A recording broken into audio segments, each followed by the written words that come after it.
Yeah, boy. Yeah.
Always just a touch of space madness.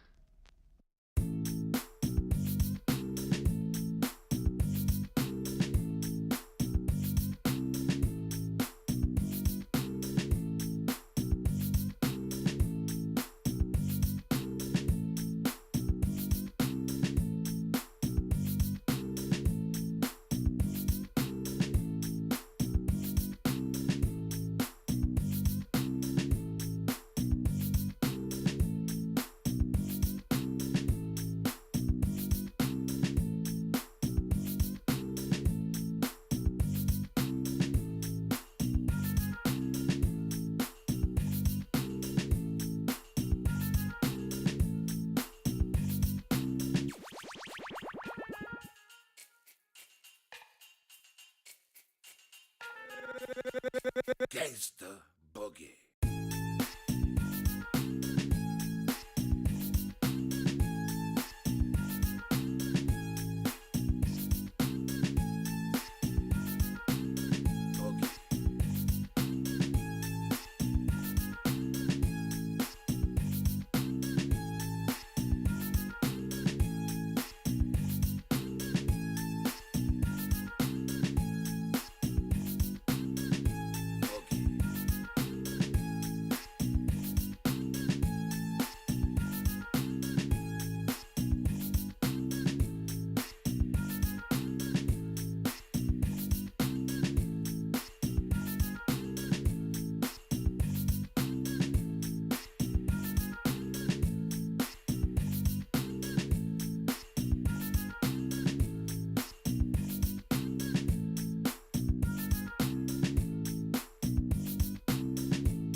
man.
Hello there, everybody, and welcome to the Royal Rumble. We do have the 1v1s continuing this week with Romrom going against Mr. Toes. We do know Romrom from Team Ulysse, and I'm pretty sure you are aware of Mr. Toes coming up from HOH. They are confronting each other over here in the 1v1 setup on the Pangea Classic Ridges map. We do have them in a 1v1 setup, so it's going to be a dual map, very, very tiny. We have seen yesterday and the day before what kind of maps they do generate here. Hello there, Metro King. Good evening, sir. I did also notice we do have Nemesis in the house. Good evening, sir, and welcome. We do have also Moonrat in the house. Oh, hello there, sir, and welcome back. I do see Andy Reobo, somos you bienvenue. Lucky Sherman, good evening, sir, and welcome, welcome. Lanaita, good evening, sir, and welcome. Fish, definitely the biggest. We got Vis Electra, good evening, sir, and welcome. I did also notice Lumatics, good evening, sir, and welcome. Fortuna Belly, hello there, sir, good morning. Oh my god, 4 a.m. Unbelievable. Shaklov 404, good evening, sir, and welcome, welcome. Kebor, welcome, sir. Coming in to cheer for the great Toes. Let's see what he's gonna do here against Romrom. Migman, also good evening, sir, and welcome. I did notice Xypong, hello there, sir. And the first one to actually write in the channel was Moonrat at the beginning. Thank you so much, sir. I do want to start off over here. I think we do have music right in the background. Yes, it is in the background over there. We do need to take a look at their bands because they are going very quickly on this. You've seen them in the days before that they are actually picking and banning extremely quickly, and well, they don't really need to consult anybody, right? They are the ones making the decisions. And we got our first Gupta in the game. Chandra Gupta appearing over here for the Toes. He's definitely dipping his toes in this game. We're going to need to see how Romrom is gonna actually recover from this. What is he gonna choose to go against the big Gupta? He's gonna go for Lotaro with an extra +5 going against civilizations in a golden age. I'm thinking, I mean, is he wait, whoa. Yesterday I know it was kind of a mistake from how to say, from Alexis Krem to not get his first golden age, but I don't think Mr. Toes is gonna go willingly in a normal age. Do you think he's gonna go in a normal age or a dark age willingly to not get that extra +5 against him? I don't know, man. It seems it is quite likely. Now, Battle Cruiser, hello there, sir. Good evening. Gray, and also good evening, sir, and welcome. And Ms. Doll, welcome, sir. How are you doing tonight? For culture bombs, only the polishing camen can steal. Okay. For the culture bombs, got it. Hello there, sir. Was very surprising to see a player just on your side. I thought this is a game for 30+. Now I'm sad how bad I am at this game. Come on, don't be sad. What do you mean? No. So there is a big advantage, and I gotta say this. The reason you do see a lot of players actually getting a lot quicker to learn the game is because of the how the competitive community works. There are more players right now able to actually watch multiple content creators that are giving them the information that they do need to actually get better, much easier to understand, first of all, the game, and then to get better at the game. It is crucial for them to actually benefit from the multiplayer experience, to actually be in the games, be pushed a little bit, and so on, go past that level of how to say, comfort that they usually have. So they do understand exactly, like, okay, I need to do this because this will happen, and I need to do this because this other thing will happen, and so on and so forth. And these are decisions that you do see a lot of the times, more prominently in the 1v1s, more in the 4v4s, but they do happen across the board from all players. Yeah, also, but can Romrom go toes to toes with Mr. Toes? That's a very good question, MS Doll. Oh my god. Now I'm wishing I thought of that. MS Doll. Thank you so much, sir. Yeah, can he go toes to toes with the Mr. Toes? I don't know. We'll see. Anyway, coming back to the game here, we do have on the screen Mr. Toes, and we do have India here settling his 2-2 base. Looks like he's gonna get a scout out in 2 turns. And wait, do we have a quick resync? What? That's a pretty. I mean, was there an update? I think there was an update, right, with BBM. Maybe there was an update. I'm not sure exactly who's not seeing the map, but ooh, baby, Romrom will have Torres del Paine on the northeast to benefit from, and by the looks of it, on the city of Pana, we don't have him with any wonder. Well, he is still gonna benefit from the wine tiles to the southwest. Is he though? Is he gonna benefit? Oh, I don't know about that. That's kind of a weird city to place. He does have some cotton settles to the northwest if he does want to, and I'm pretty sure he's gonna want to keep this river. I'm not that convinced it's good to actually make up the defense over here. I would imagine over here somewhere would be much better to go for it. So we might actually have him getting a city over there on the cotton tile and trying to place quite a bit of a defensive semicircle here. Romrom is saying he's not seeing the same map. Okay. Wait. I mean, it's fine. I don't think he would have moved anywhere.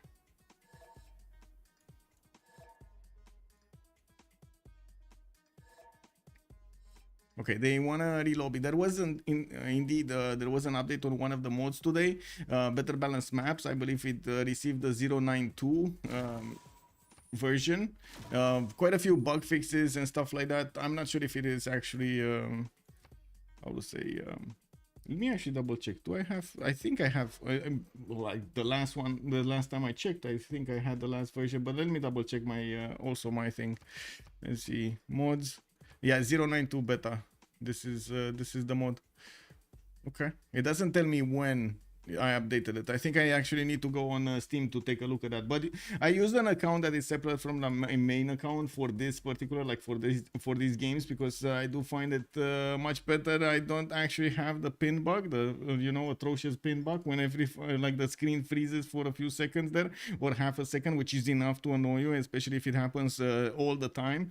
If you pin on the map, if anybody pins on the map, it doesn't even matter if it's gonna send you the pin or not. Like, it doesn't matter if you see the pin or not, your computer is still gonna freeze. And the last game just turned into my metaphor. It has some rules, but it's mostly a regular 1v1. Yes. Also, Battle Cruiser asking what am I planning to cast on Saturday. I was planning to restream. I'm not sure if I'm gonna get how to say a slot in the game for tomorrow. We do have Lethal Company going against Holiday on Highlands, which is kind of a big game over there on 1700 GMT on a Friday. I do know Sue actually wanted to stream the game. I don't know if we're gonna have somebody else also stream the game. If not, I will probably stream it. Anyway, actually, in any case, I will stream it, either restreaming or being in the game. Then we're gonna have on Saturday, I believe, 2 games, but the first one is a bit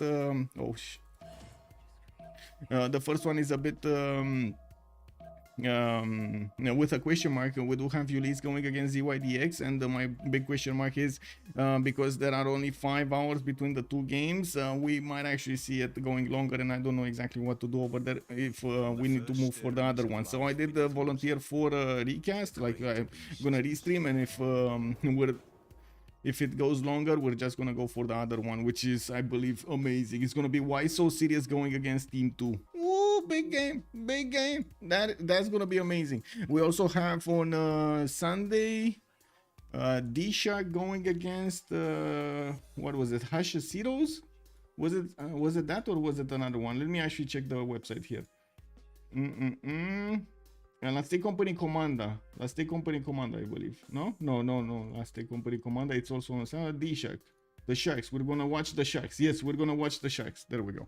Okay, so coming back to the game here, we are seeing the same map. They just relobbied. At 10:10, we're also gonna have a few moments for them, a minute actually, for them to actually vote if they want to remap this or not. We also have the destroyer moving around here, so she's gonna try. If you hear a screaming cat, that's the destroyer just being hit and all. We do have to wait for them to actually make a decision if this map is gonna be the one chosen or not. In the meantime, we can take a look how they're moving. We can take a look at their possibilities. They're definitely close to each other, and I would imagine this is very good for Mapuche. I'm not sure if it's that good for India. He does want a little bit of safe space of the beginning to get his soul size down, shrines up, and so on and so forth, and then try to invest a little bit more in his military. While on this side, we do have Mapuche starting to get his settler out. He did not actually send one of his scouts towards the east side, and that means he's not gonna see the Torres del Paine. I also want to say big hello to everybody on YouTube. How is everybody doing over there? Let me actually pop out the chats.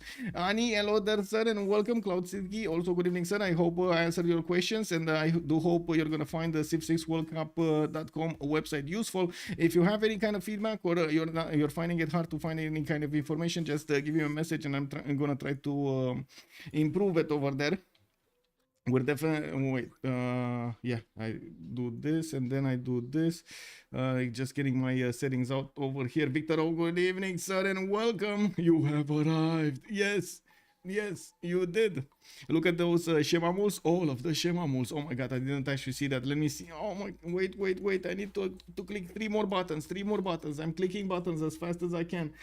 Oh my god, yes, this, and then this, and boom, that's it. Prince Inoi, good evening, sir, and welcome. Huge Taurus to the northeast, and yes, we do have him with 4-3 hut over there. And I do notice, let's see, you were talking about the huge shemamuls. Do we have actually huge shemamuls? We got one over here. That's gonna be pretty pog.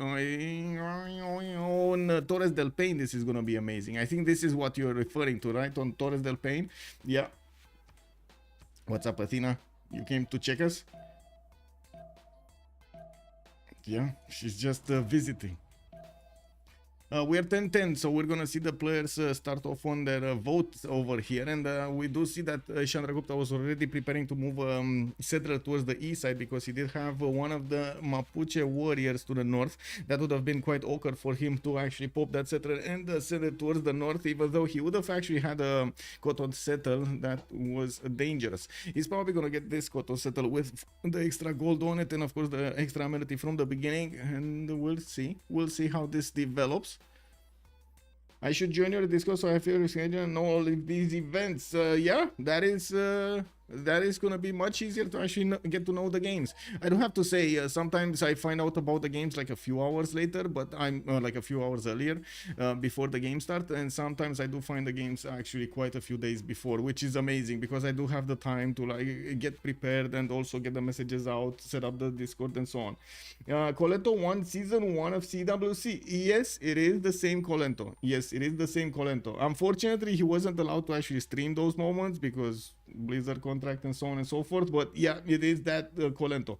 Does anybody know where Colento is, by the way? I think I spoke with him like a few months ago, like we were talking like randomly about some things happening in Civ, and especially with the mod updates and so on and so forth, but I haven't seen him play in such a long time. Does anybody know where he is? Is he playing on a different server? Is he like, I don't know, playing something else or something? Does anybody know anything? Anyway, coming back here, we do have the second map. Mr. Toes actually chose to remap the first one. That means Romrom will still have one remap token available. Looks like the city of Pana is going to have extra food available for him to use to the northwest. That's a wine tile that he's going to get to feast on. And well, I guess he's going to have some drunk citizens over there. We got some scouts also coming off from Pana, and we'll do notice that he's going to have probably two first meets over here. Auckland for the production and Bologna for the science, while on this side, Mapuche is going to have the production on Johannesburg. Well, I guess that's fine. It doesn't really have a good wonder to the south. Salar de Uyuni is not that big, but he is going to have some tiles next to it for those shemamuls, and we're going to need to see if he's going to get to use them. It definitely has a bit of an awkward beginning over here. Let me actually take a look. So we do have him with a very, very far away seal tile that he's probably not going to buy. He has a 2-3 deer tile, which is pretty pog. Extra food from the bananas that but lacks production point, which is kind of bad, but the rice tile would be amazing to get that +5, the farm on it, and of course work it. While I do notice he's not going to have 1-3s, unfortunately, to balance out that extra loss of production. Well, we do have him with cities that he could place freshwater to the west side, much better cities than India will have towards his opponent, and I gotta say, Mr. Toes, I think he actually got the short straw here. This kind of feels like he got the short straw. He's on the, I would say, on the bad side of the map. Is he on the dark side of the moon over here? Or is it just me thinking about this? Because I do see he's gonna have like a pretty good city to the north, and then kind of an interesting city to the south, which is kind of lacking food, and then that's about it. I was going to hope for preserves, then I remember this is a 1v1. Yeah, it is a 1v1. Toes equals floodplains, coastal. Oh, well, I guess we're going to need to see if he's actually going to get Etemenanki over here. I'm not going to lie, Etemenanki would be great, but would you want to invest in a Etemenanki here? That sounds like a big investment with Mapuche next to you that could just get some horses out. Ahoy! Oh my god. Imagine I wanted to say "Eehaw" and then "Ahoy" came out. Wow, it is what it is. Anyway, now Mr. Toast coming up with 5 science and 2 points of culture. He did manage to meet Bologna, so he got the first meet. Mapuche wasn't far away from doing it, but it was too late. We do have India also with the settler needing to make up his mind. I'm pretty sure the south is going to be the answer, and we're going to need to see him exactly putting down his city. I would imagine the wheat tile, but I guess we're going to need to wait for him to make a decision. Now, Romrom is going to start moving towards the west side. We're 10-10 with just a few seconds away from seeing if they do want to keep this map or not. +6 campus. Where did you see a +6 campus? Wait, you saw a +6 campus somewhere? Huh. Where did you see a plus? This is a +3. This is a +3. This is a +4. All right. Where did you see a +6? Now we got a +2, 3 here, 3 here. What are you doing?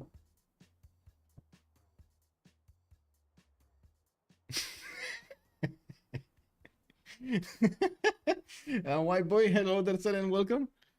She wants to be on the chair, and she's sitting on the the little space left next to my yeah, she's sweeping you. Yeah, she's sweeping me off my feet. Anyway, we got a remap, so it looks like he wasn't that happy. Romrom wasn't that happy with his spawn.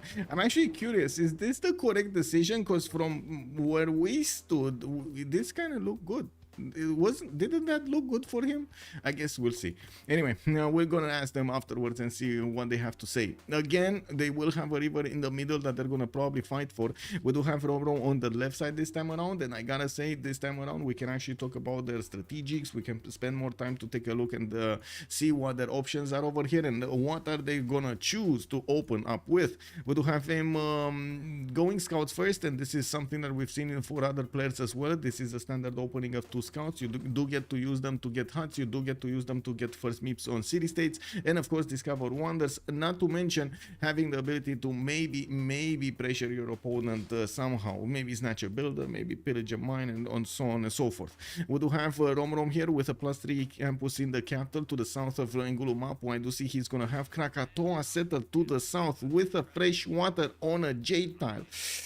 Man, oh my god, can you imagine here?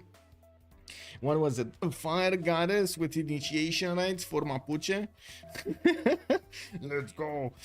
Krakatoa is gonna destroy the hut. Well, Krakatoa, wait, what hut? There is a hut here? There was a hut here? Wait, volcanoes actually destroy huts? I don't think, do they? Do they destroy huts? Anyway, dear Matterhorn. Oh dear, where is Matterhorn? You actually found Matterhorn? Oh my god, oh, there is a Matterhorn. Okay, we're gonna come back there. There is a Matterhorn and India is gonna have it. He gonna be so happy. Anyway, we do have Mapuche here, Romrom, benefiting from iron to the northeast of his capital, while he's already benefiting also from the amber tile that gives him an extra culture point. We do have him with 1 single horse tile towards the southwest of Ngulumapu. We've seen yesterday how important it is to have enough resources, especially strategic resources, to upgrade your units, pump out those knights and so on and so forth, get the upgrades, not only the gold but also the strategic resources. So definitely we need to keep an eye out when they are gonna start improving them. There are 3 iron tiles that Mapuche could benefit from, and this could be quite strong against India. India will only benefit from 1, from what I do notice. He's gonna have a few more horses though. I do see 2-3 horses that he's gonna get to improve over here, while we do not really have that many horses here. Ooh, campus opening directly on the horse tile. He's not gonna get that. Well, I guess it is what it is. It's fine. It is gonna be like a +1. Oh wait, it's face. Wait.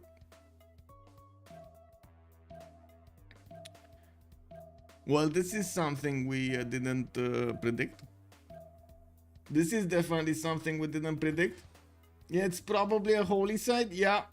I mean, yeah, it is a holy site. It is a holy site. The Romrom here is gonna just embrace the problem he will have. Of course, India is gonna get a religion of his own. So Ngulumapu is like, oh yeah, no problem. I got my own. Let me make my own brand. Okay, you got Pepsi, I got Coca-Cola. It's all good with us. It's cheaper now than it is later. Yes, that is true. That is true. He didn't full scout India, not yet. No, we do have him actually sending a scout to defend his upcoming settler, and I do notice there is an Indian warrior next to that possible location that he wanted to go for. I would have imagined he's gonna want to go south here. He did actually meet. No. Oh my god. Oh my god, this hurts. Oh, and he did actually get the 2 scouts, but he didn't get lucky. No lucky. No lucky. He just went around Krakatoa. Oh, this is painful. Oh, this is gonna be a how long bay? It's happening all over again, guys. Well, we're gonna need to see on the other side what's going on Pan now. We do have Mr. Toast putting down his holy site in between all of the forest and the rainforest. Well, this is not gonna give him even a +1, but he is gonna get the opportunity to pick Sacred Path, and that is gonna give him a lot more adjacency from all of these forest tiles and rainforest tiles. And we do have India also getting his scout out from Matterhorn. That's gonna be an extremely fast unit now that he does have basically the first promotion. And we do have the second settle of India went to the east side. Mumbai is going to be on a river, and he's getting his holy site up. Those are majority 2-2 tiles over here. No, we don't have a single 2-2 tile. What is he working? Okay. So if he doesn't have a 2-2 tile there, why didn't he go? Wait, this is a 1, 2, 3, 4 to settle. 1, 2, 3, 4, 5, 6 to settle over here. But you get the culture, a lot of culture extra, and you do have tiles to work, and you don't actually need to buy anything.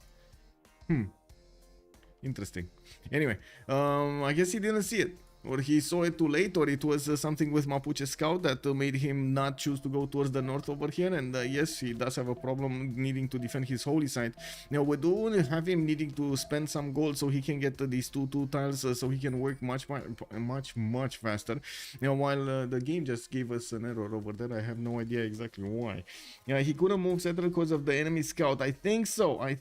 But again, you see how much of how big and how important it is, the movement of the scouts over here at the beginning, and also how the players are trying to pressure each other, so they do get an advantage of positioning or delaying or something like that.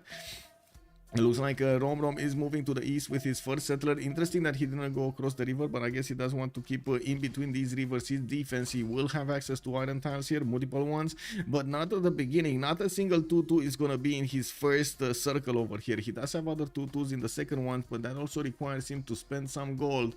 We got him putting down a holy site, and you can see how little production he has in that city center because of the lack of a 2-2. Now, I do notice he's going to want mining over here, so he can get down on the amber tile. That will be his first amenity. I don't think he actually settled on one. No, he didn't. We got a forest fire for him on the west side, where he will get the opportunity to settle a city at some point later on, while he finally has discovered the great, the mighty, the lava maker. We got Krakatoa opening up a possibility here for Mapuche. Get that science for free. Can you imagine? He's getting the science, he's getting the holy sites, he's getting the faith for free over here. Just get a city there. It's fine. Your people are gonna be fine. No worries. I mean, you know, this mountain over here sometimes, but don't worry about it, okay? You can actually do whatever you want. Just settle next to it. When you see the mountain is angry, when you actually heal him rumbling, it's just him needing some food, okay? It is his belly that's trembling, and you just need to wait a little bit. It will calm down. Don't worry about it. Stay around him. What about alien technology starts with pre? Kick W. Honestly, with Stepwell, he probably could. Whoa. Oh, you're talking about the no granary settle on Matterhorn? Yeah, with Stepwell is definitely a possibility over here. Don't you get extra bonuses for Stepwells from the farms, like an extra food point or something? Or do they give that like faith to the farms? I know there was something with it. One food for each adjacent farm. So basically, if you do upgrade the wheat tiles, put one here, boom, you get so much more food. We do have the city of Delhi settled. little 2-1 base on a Matterhorn. He's gonna get one of the biggest holy sites that he has right here, a +3. And I do notice he's gonna immediately benefit from the extra culture. He will need to, well, I guess he doesn't really need to buy that stone tile.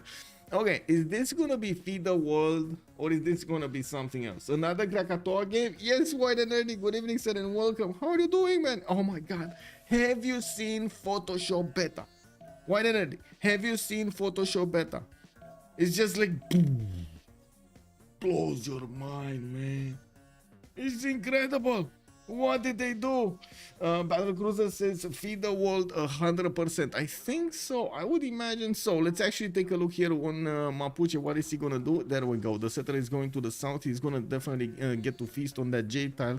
And we do have him finishing up his holy sites. And I do notice following this up with shrines, he did manage to improve at least 2 of his tiles. Working on the third one, he's probably gonna get his craftsmanship boost over here. Interesting that he's going. Oh! I think he's going for the iron. But he doesn't know iron, so I don't know what he's doing. Whatever.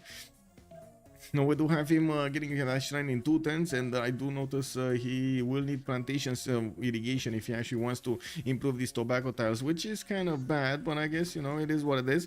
We do have him moving to the east side here, and I do notice the builder is on a sheep tile. On a cattle tile. I'm not sure exactly what he wants to do over there, but it looks like it's gonna be a pasture. Interesting. He actually got the improvement with a pasture. Okay. So it was more important for him to get craftsmanship bonus than that little builder charge. Imagine. Okay, very nice. He's gonna get the extra food there in the city.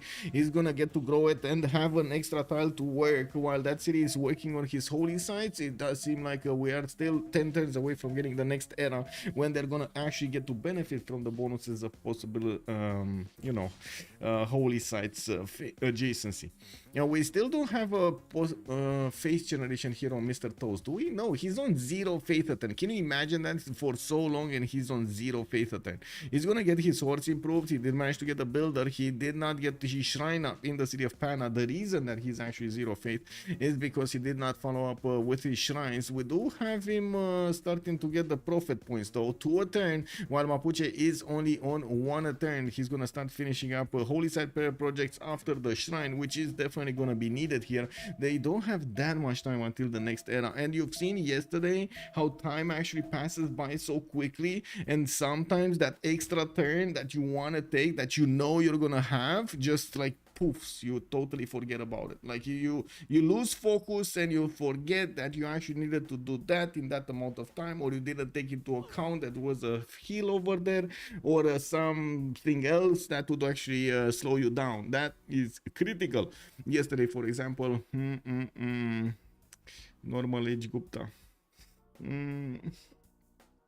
The first one to have a religion can take the gold one and win the game. Mr. Feed the Toes. Oh, sorry, Feed the World. Okay. Well, let's actually put it up on the screen over here and get the prediction rolling for this game. Who's going to win in between these 2 players? We do have the question, who will win? And then the possible answers, Mr. Toes. And then on the other side, Mr. Romrom. Let's actually take a look. It is Monsieur. Look. I'm gonna put it Monsieur and Mr. Okay, different things. Okay, Monsieur, Mr. Now, you know, last time with mommy, just checking out through this. This is a no greenery channel. Yes, no greeneries. What is this? Okay, so we do have an encampment being put down by India to the north, and I do see he's gonna finish up that shrine in 1 turn, getting that trader. Oh, he's forced to make an archer. Oh no, that came at the wrong time. He was opening up archery just now, and what did he do? Put a slinger in production. And what happened? The city was like, just now I see an archer in production. I don't know, I mean, it needs more time. You need to wait for it. Just wait for it. And of course you do see that Mr. Toes is realizing that it's a long time to wait for an archer to actually be ready. I mean, how long does it take to learn to shoot? Really? Does it take that long? I mean, you know, it takes time to actually find the wood, the proper wood with the proper karma. You need to actually have it on the proper exact color. So if it's not the exact color, that's a problem. I mean, I don't know, we're branding over here, you know, you have to have the same tint. How did they do it in that point, by the way, that era? How did they actually... Never mind. Can you imagine that? And then you need to get the poison for the tips from the correct bush that only grows in that particular day of the month of the year. Oh, yeah. And it looks like, yes, indeed, we did have Mapuche. Wait, was it a misclick or was it a sign?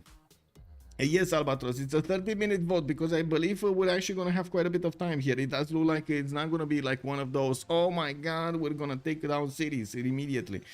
Different abilities are needed for sling and bow, to be fair. Yeah, true. On one side, you need to move your hand. On the other side, you just need to extend your hand, right?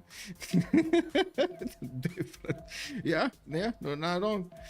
Time flies, time dies. Glory, one blaze, if glory. Okay, let's go. Well, we do have Mapuche figured out that, wait, he could actually get onto the holy site of his opponent and just stay over there, make a picnic. Well, they actually were giving away free TVs. That's why he got onto the TV and on the holy site. It happens.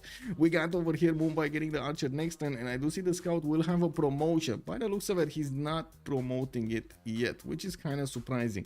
We do have also India getting his great profit here from Panda, and I do notice we're 1027, 4 more turns until the next golden age. We are looking at both of these civilizations managing to get the necessary points for the golden age, and we're going to need to see what they're going to choose. The first religion is going to be feed the world. Okay, is he going to take it away? No, he went choral music with tithe. He got the gold. This is also impactful. Because Chandragupta, you've seen yesterday how much he benefited from actually having those cities there. It was pretty good for him. And it looks like Romrom over here was just not ready to click the proper buttons, while Mr. Toast did manage to take out his scout from the city holy site of Mumbai. We do have him following up with the trader. Man, this trader actually was postponed so long. Is it Forge on Chandragupta? God of the Forge. Yeah. I think the big question is he gonna have a Gavron Plaza? Because he put his encampment from the city of Pana, and I don't think he's gonna get to 7 pop that soon if he's not gonna get feed the world. If he's... Oh, okay, let's see.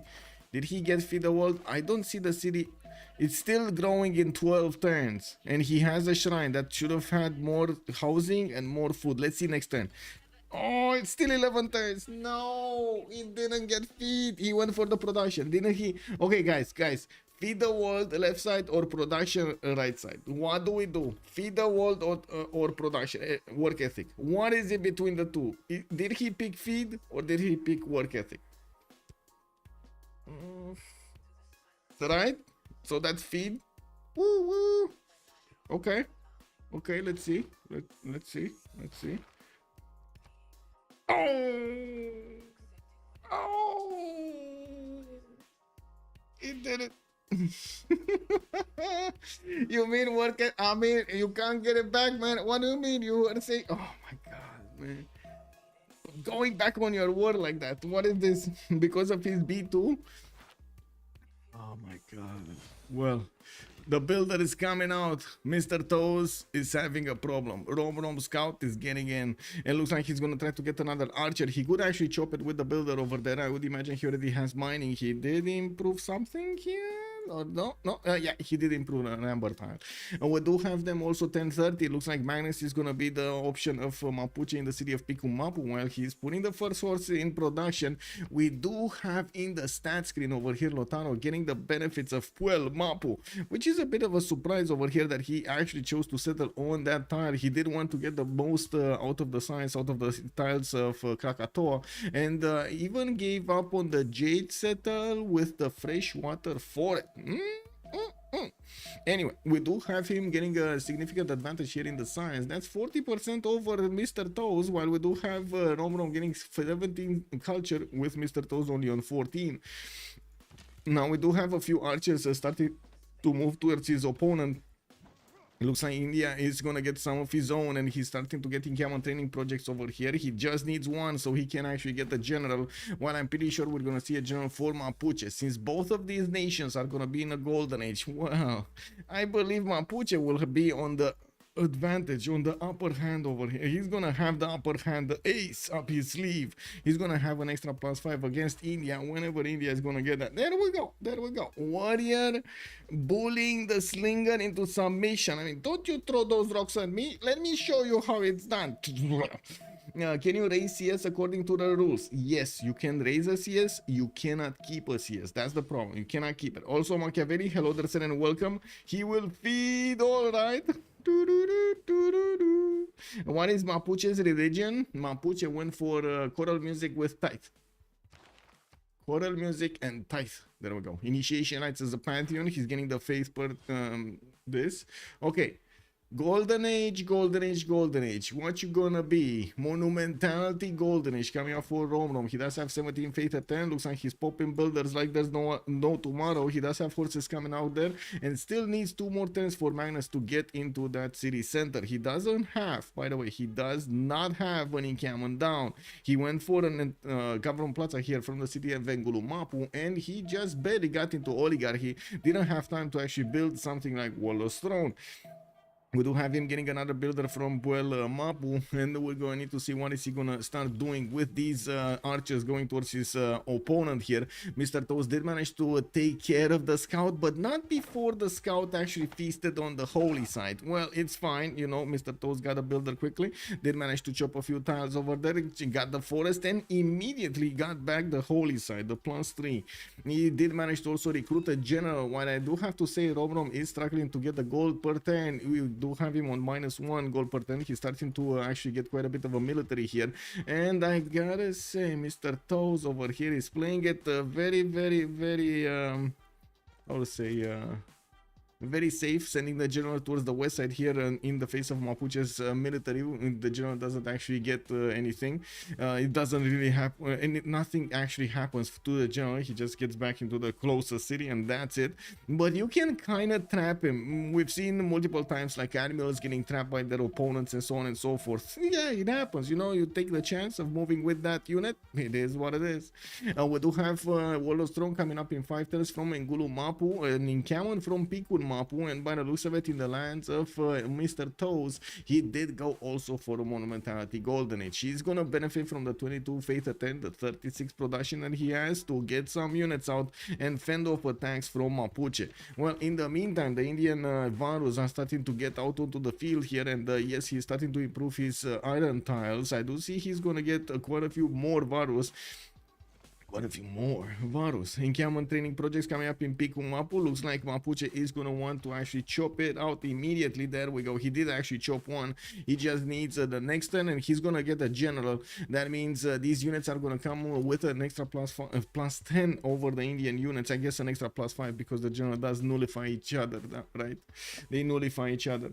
And what speed is this? It's always online. Always online. We just, I mean, I don't think we got enough patience to finish a game that is not online. Just saying. Yeah, it's the 1v1 timer is crazy. You can actually take a look how little time they have to go through these turns. So he has like 3 cities and 7 units to micromanage, and only like a minute to think about. It is what it is.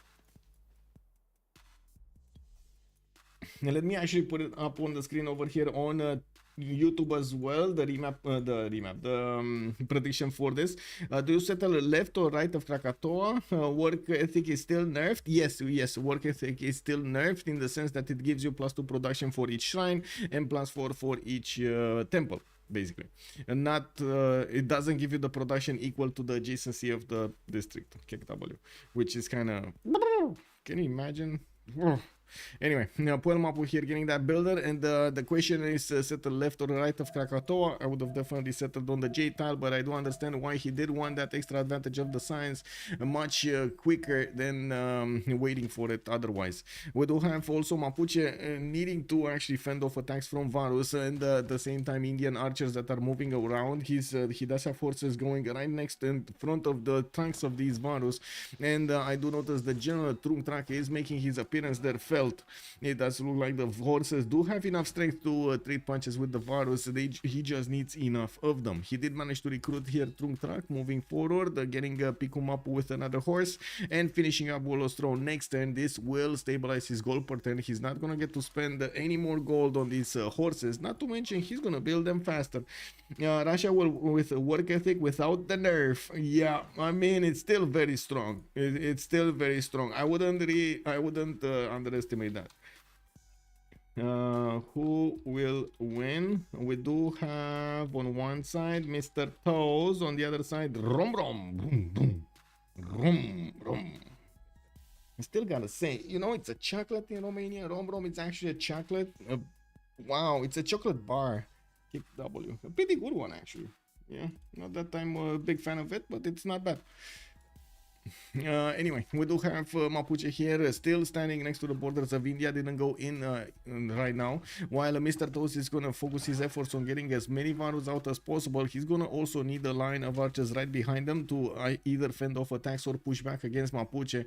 We do have him trying to get a wave of settlers here after he did manage to get his 1, 2, 3, 4 Varus, 5 Varus out, and getting them right in the face of Mapuche. He's positioning them so he can actually slow down the Mapuche army so he can get his army in position. We do have one of the swordsmen coming around here from Romrom. Interesting choice to switch to swordsman. He probably started to run out of horses, so he wanted to use his iron at the same time. We do have him, yeah, there we go, getting as many units as he possibly can. He did manage to upgrade the first style of Krakatoa, giving himself a little bit more production, and I do notice these units are starting to fight each other, and the first horse has been taken down by those Varus. We do have Varu managing to get back in the city of Pana with a sliver of health, while the horse did not acquire enough experience. This is kind of bad. You can't really keep these units in low HP on the front line that much. You gotta get them somehow the experience points that they do need to get the promotions points, or you're just gonna lose them. That's it. You know, that's how it works. What can you do? What can you do? You can't do anything. Question is if loyalty is gonna be a problem with Mapuche's ability.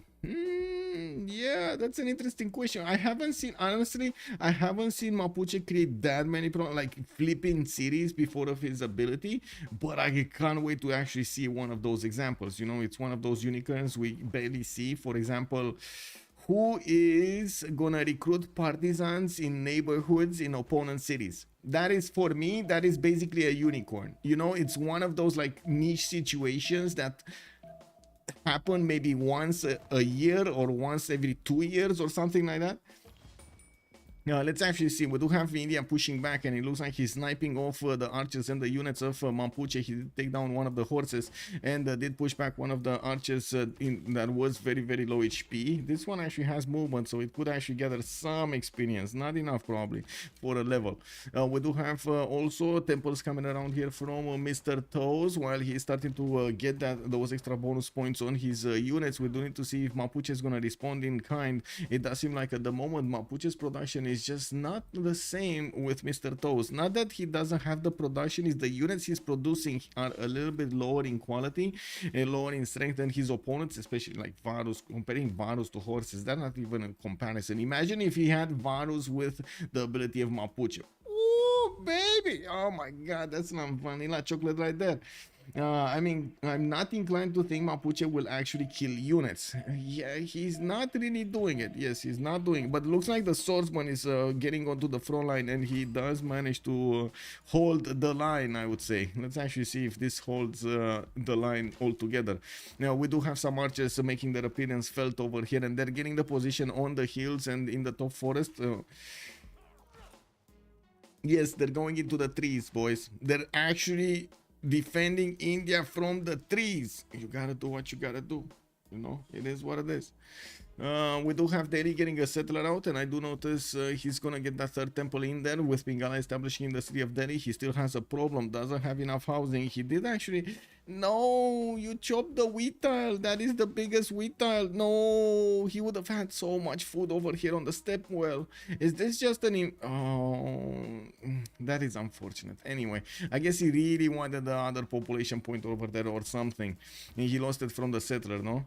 Well, anyway, we do have Pana here 3 turns out from getting his 7th population, and we're gonna need to see what is he gonna choose. He did manage to get his Governor Plaza built in Mumbai, which does have Warlord's Throne activated. I do notice these Indian units are starting to poke around here, the units of Mapuche, and they did wrap around this one. This one is not dead. He actually survived with a sliver of health and a few health points, and is gonna manage to actually hold the line against the Indian elephant.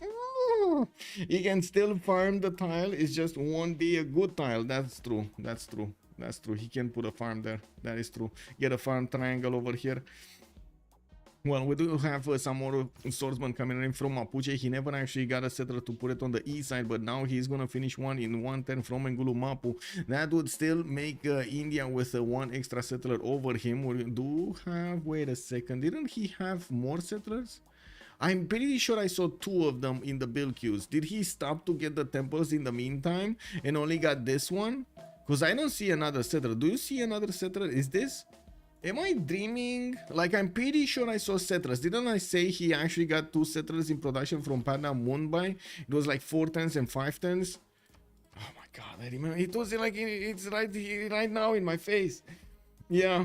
Hamosos, good evening, sir. How much gold each? Not much. 27 in the coffers of Romrom and 16 in the coffers of Mr. Toes. Mr. Toes is losing 7 gold a turn, while Romrom has 2 gold a turn.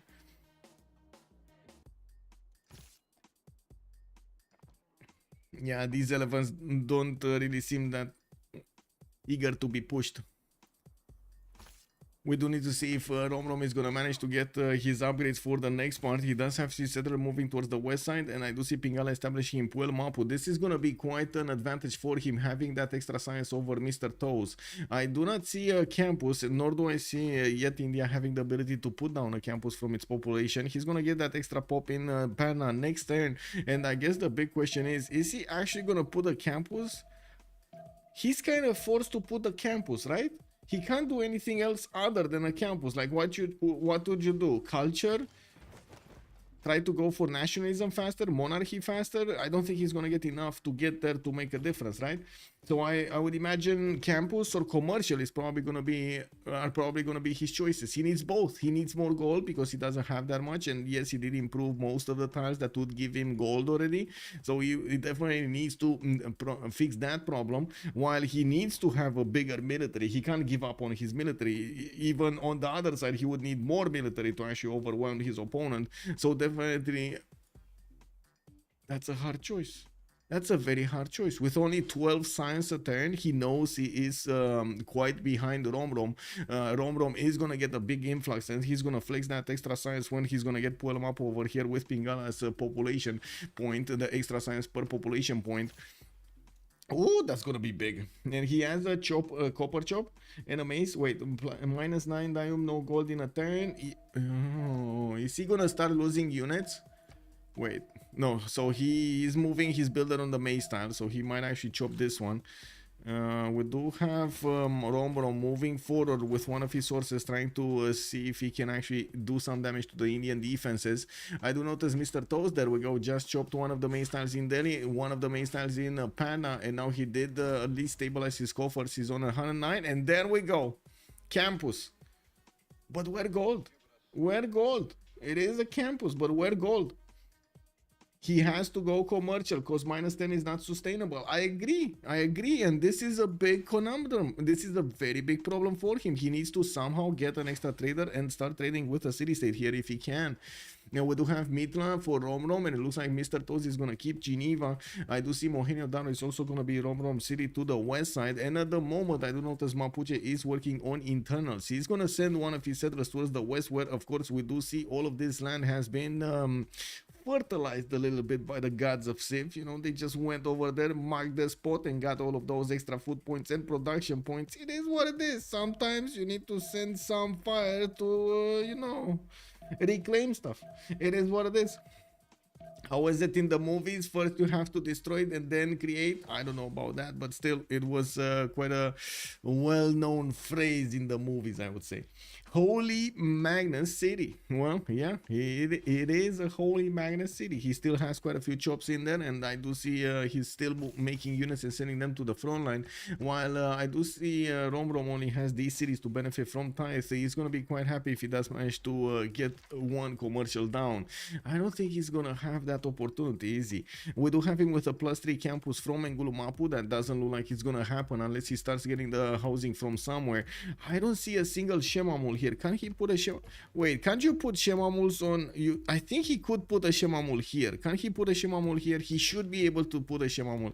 Please, Romrom, do not upgrade that tile or make it a farm. Make it a farm, please. Is this please? Oh, guys, we need to. Oh my God, no.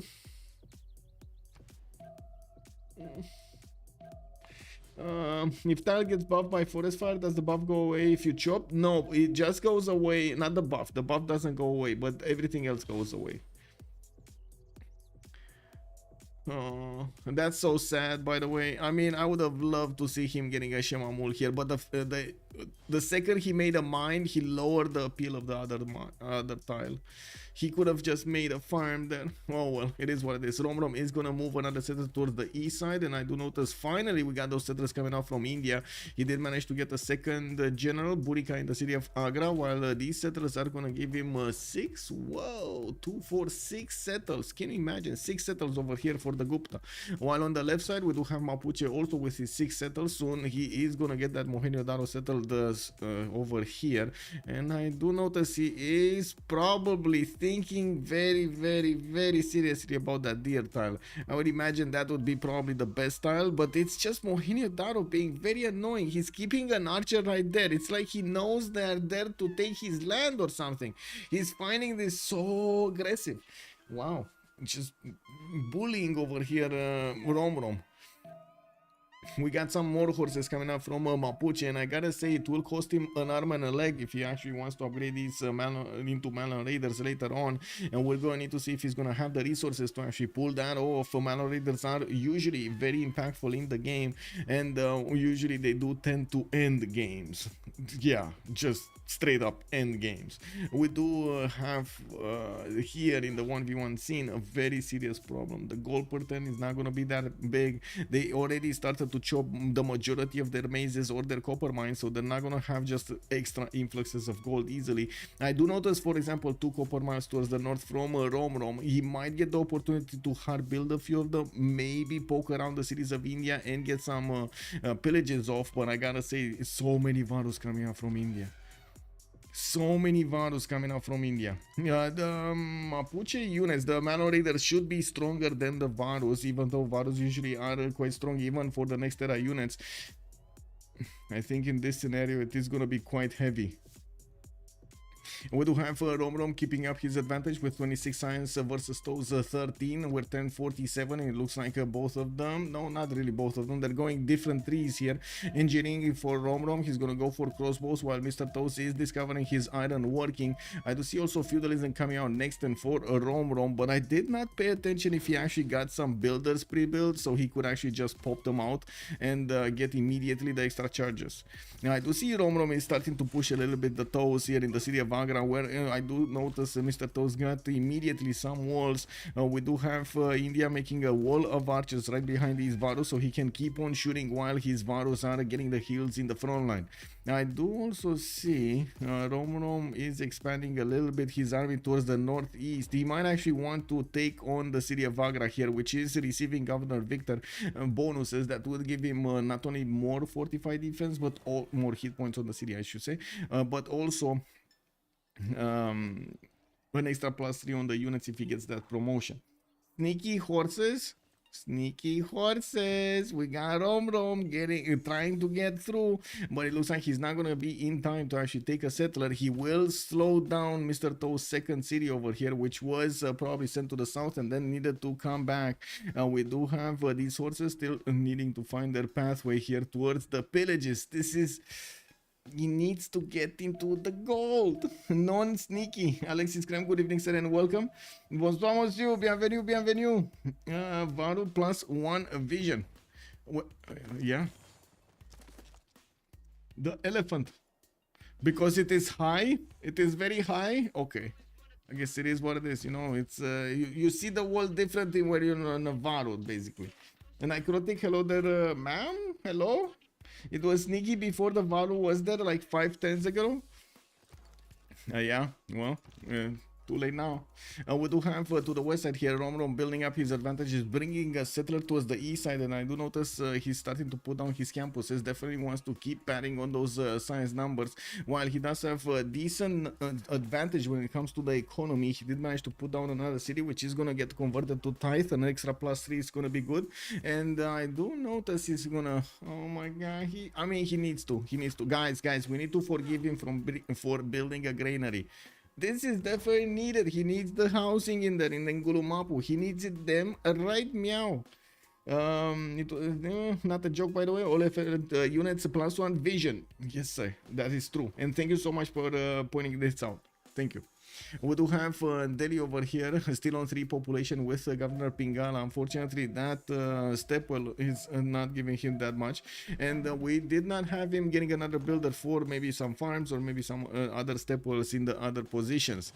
We do see he's pumping a lot more production into the Varus. He's actually getting quite a bit anxious over here with the military of Mapuche that just keeps on coming. And it looks like Mr. Toes is struggling to get his economy up, let alone actually match Romrom's science and everything. I do notice holy sites are coming out from the western city of Romrom, a bit surprising, but he probably wants choral music in that city as well. While he's getting a commercial hub from Buildup, it's only gonna be a +3, but it's enough to actually give him access to an extra trade route, which I'm pretty sure he's gonna be very happy to have here. We do have him switching to externals. He just got a big influx of gold per turn. He's on 23 gold a turn while he's keeping double the amount of science over the toes. I think he's just stepping on his toes right now. Well, let's actually see.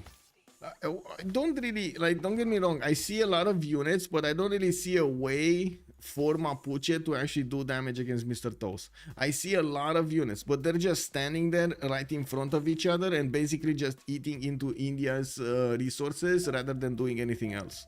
Because right now these Varus are basically unpushable. We got the Varus on the defense with 57 strength, 53 strength, 59 strength. Are you kidding me? I mean, who's gonna push into that? Maybe Malo Raiders, but not right now. He's gonna need a lot of time to get to castles, and at the same time, he's also gonna need a lot of gold to upgrade them. I probably am thinking that this is the only moment he has. Like, he needs to stop spending gold right now, just to get at least like 2 Malo Raiders upgraded or something like that. Imagine yesterday at the same turn we did have them on like 50 culture and stuff like that. They actually had a chance to get to monarchy, get to discover divine right, and so on and so forth, right? This time Nemesis asking who's winning. We don't know yet, but I think we can assume over here that India is having a bit of a problem. How did this the world went down half? Did the river flood? What? Did the river actually flood? Oh my God, poor guy. The river flooded, man. The Yamuna. Uh-oh. Yeah, well, it is what it is, man. It is what it is. We do have that campus barely getting built over here from Pana. He did not have the time to actually pad his science numbers, and I do see he's getting encircled over here by the units of Mapuche towards the northwest of Agra. We do have Mapuche basically putting as many of his archers as possible in the city of Pamul Mapu that just keep on getting promotions, attacking into those Varus. We do see a few more horses coming around here from Romrom, while he is gonna move Magnus in the city of Vlafke Mapu. That's gonna give him access to a lot of chops there, allowing him to increase his advantages into some areas of his empire. Also, Nemesis, are they trading with city-states using Amani? Not right now, no. Mohenjo-Daro, nor Mohenjo-Daro, nor Geneva do have Amani in there. Oh, we got an Amani here. That's Mapuche Empire established Amani in Mitla. While he did go for Moksha first, I do notice he went Pingala second. So he went for culture, then the science, then the Magnus for the chops, for the extra production from the chops. And as usual, we do have the archers winning the day against the Varus. It doesn't seem like these Varus can actually push into the swordsman, but we do need to see if he's gonna start being aggressive. If they do get through the initial swordsman defense, I'm pretty sure these Varus could actually do enough damage against the city of Mamul Mapu to put it in danger. And this is something that Mr. Toes really needs to do right now. Like, he would need to move the Varu here at the end of the turn, but he doesn't have movement. Neither this one. No! He doesn't have movement on either. He would have needed to push. Keep on pushing. Romrom just caught him by his toes. We got fusion in the house. Hello there, sir, and welcome. CS is converted. Which one? Which one? No. This one, Mohenio Daro, is converted, but Mitra is not converted yet. We do have also Mapuche putting down one of these encampments right in the face of Agra. I mean, this is kind of scary. We do have him chopping down the encampment. That's gonna give him a fortified position to attack directly into the city center of Agra with some catapults. You can imagine, India just cannot have that. It's just impossible, right? Oh no, it's Mr. Toes. That's clever. Yeah. Fulcrum, good evening, sir, and welcome. I think I answered that question. He get 25 cities multiplied by 4 gold. Yes, he only gets 9 gold from tithe. It's getting enough. It's getting enough. Wait, isn't it 3 per pop? Wait, if I remember correctly, tithe is 3 per pop. Elchbox has joined the round table. It is 3 per pop. Okay. Elchbox, and thank you so much for the follow, sir, and welcome to the stream. We do have Mr. Toes managing to get a few more archers in production. He's trying to keep away the Mapuche units from his land, and he did manage to basically clean up the south with his Varus everywhere. There is one single horse that still is available in the Tundra for Mapuche to try to sneak into the lands of India. We're going to need to see if he's going to get past the Varus. I mean, they can smell things from miles, man. You can't really just send a horse over there all smelly and stuff, like leaving a big pile of smelly stuff around him, right? You need to send something a little bit more scent friendly, you know what I mean? Any terracotta enjoyers? Not yet. We don't have terracotta. He will have possibility to get it here in Piku Mapu. While I do notice Mapuche still does have quite a few builders going. He's gonna get the campus here from Puel Mapu. Where is this campus and what is he gonna do? That's a +3 here to the northeast. That's pretty big. Especially since he kept on banking on that advantage in science. He's 700 science total, while Mr. Toes is 450. We do have them basically on the same level as of culture. For 7 more turns until the next era. We do need to see if they're gonna manage to get their era score going. We do have Romrom very close to getting his mercenaries in 2 turns, and I do notice he's starting to get his libraries out, while he's 1 turn away from getting Engulu Mapu's 7th population. I'm actually very curious, what is he gonna choose to do here? What is he gonna get in that city center as a 3rd district? Is he gonna be a commercial? Is he gonna be an encampment to just keep on pumping units like there's no tomorrow against his own, like hard build his units and go against his opponent? Is he gonna be a theater square because he wants the extra culture? What is it? Encampment? You say encampment? I'm thinking encampment, but can he do something? Can he use something here as another district to give himself an advantage against his opponent? Culture doesn't seem like he's gonna play an important part in the game, and I'm pretty sure he could have actually gotten a lot more culture with Shemamuls than with a theater square. But he just, probably didn't want to mess his hands with this. I think this swordsman might be that last second of the turn. Romrom really needs to be careful with this swordsman because it can be pushed by 2 sides from the Varus. He can tap it from the other side and just move with this one at the last seconds of the turn. And yes, probably Romrom is going to take that one down. They're going to lose the fortify. They're going to be closer. They're going to be in range of the archers and so on and so forth. Like, look at these archers. This is basically like an execution squad over here. All of those archers in the fort just keeping an eye out on the hill over there. On the encampment, guys. If you see any other unit than yellow, shoot. Okay, if you see somebody dressed in yellow, it is one of us. Okay, one of us. Oh my god, they said that actually in gray zone and it didn't work out. There was a moment, man. Oh man. There was such a weird moment at some point. I was trying to help a dude, like another guy from a team, from my team, from an ally, um, shoot some AIs. I was shooting over him, and the guy, well, he just turned around and shot me in the face. And I was like, bro, I was here to help. What are you doing? What is this? Oh my god. But everything happened in like 3 seconds, you know. Your Mapuche coral ties, India, work ethic and pilgrimage. Yes. Looking at the faith pattern here, Mr. Toast definitely has the upper hand here. He's on 55 faith pattern with 78 production. It's a very good result at this point. We do have him also trying to get more economy with multiple commercials starting to be popping out from his cities. We do have him starting to also get his pressure up towards Romrom with the units in the south. This is incredible how they're basically splitting this map in half with units. Like, look at this. They just need a few more elephants in the south and they're joining. They are coming. They're here. They're getting their trunks ready to actually drink some yellow stuff. While to the north, we do have him basically with all of the units in the snow. Did India also get defender? Yeah, you can't get defender, but you can get crusade though, and you've seen crusade be extremely valuable. It looks like the encampment has been chopped, and that encampment unfortunately is going to be taken down by the Varus. We do have these Varus starting to take hits from the archers, and you can see how quickly they are losing health when they're getting so massively attacked. You can imagine when crossbows are going to come out, this is going to be a totally different game. We do need Mr. Toast to fix his economy. That's what he's working on. And I do notice he's trying to actually pillage some tiles over here from Mitla. He sent a few of those Varus. Maybe smell it around, see what's going on. We do have one of the Varus taken down. Looks like Mapuche did manage to get through with one of his units. We do have also Mapuche trading his horse for a Varus. I mean, that's a pretty good trade, not gonna lie.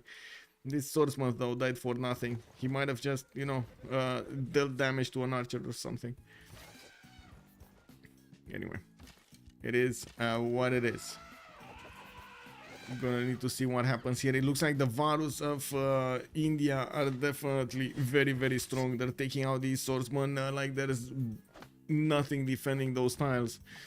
We do also need to see how fast Romrom can get his crossbows to be effective here. With level 2 crossbows, this is going to be quite deadly against the Varus, but he needs to keep them alive. You've seen yesterday one of the strategies to, you know, take out the archers is to take out the archers. You just don't let them grow, you know. Is it worth to lose a Varu for encampment? Yes, probably yes. Because if that encampment would have gone on walls, it would have been a terrible for him. Terrible. And usually what you want to do is you want to get the walls first and then you chop the encampment, because if you get the walls first, when the encampment is ready, it just pops with walls directly, so the enemy will need to spend a lot more time chewing through the wall defense to actually take it down, while when the encampment is just, you know, like a casual encampment, like a tile over there, it's gonna immediately take massive amounts of damage from your opponent. Vietnam should be good in a 1v1. Yes sir, yes sir, it is. Now, we do have only one civilization ban. If I remember correctly, it's only Theodora getting banned in the tournament. And we did have a few, I want to say, a few religious beliefs that were also banned.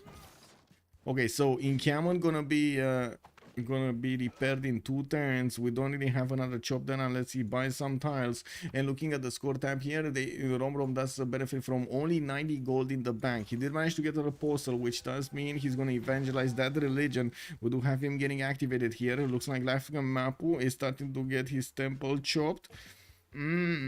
What is this second one? Is this a campus? That is a campus, a +1 campus. That's kind of a sad campus, but you know, it is what it is. Oh, encampment dead again. And Mr. Toes is not letting this go. Well, we do have a bit of a problem here for Romrom. Yes, he's gonna get his professional army out, but he needs quite a bit of gold to upgrade even the level 2 even these archers into crossbows. 60 gold a pop at his level of economy. That is a problem, a massive problem. And as you can see, the crossbow 2 is upgraded, it is going to be 62 attack against the Varus 52, and this is going to start to create havoc over here in the lines of defense of India. When more and more archers are going to start to get their crossbow equipment, they're going to start to be deadly against these Varus. I mean, just look at the archers. They're tearing them apart. They're just tearing them apart. Yeah. But I gotta say, it wasn't that... India was also kind of passive over here. I'm not saying that he could have done something, but we've seen how much it matters for your units to keep on moving, keep on attacking your opponent yesterday. So you try to get an advantage for yourself there. We do have Romrom repairing the encampment next turn. He did manage to push back those Varus there. I think he killed 2 of them, and I do notice he's rebuilding his line of defense around these archers, so he could actually get those upgraded into crossbows. With his crossbows getting hard built in the city centers, we do have him getting his holy waters, increased healing. Ooh, baby, very nice defense here. We do have on the other side also crossbows coming around. Looking at the era score, we do have also them managing to get their golden ages. Both of them are going to be in a golden age, and I guess this answers my question from before the stream. Is this going to be Mr. Toes wanting to deny himself the bonuses for the golden age because his opponent is Mapuche, or is he going to just accept that his opponent is going to have a +5 against him and just, you know, do whatever? You're tearing me apart, Lisa. Why you do this to me, Lisa? What is Varus maintenance? It should be like 3. Varus should have 3, but let me see. Varu,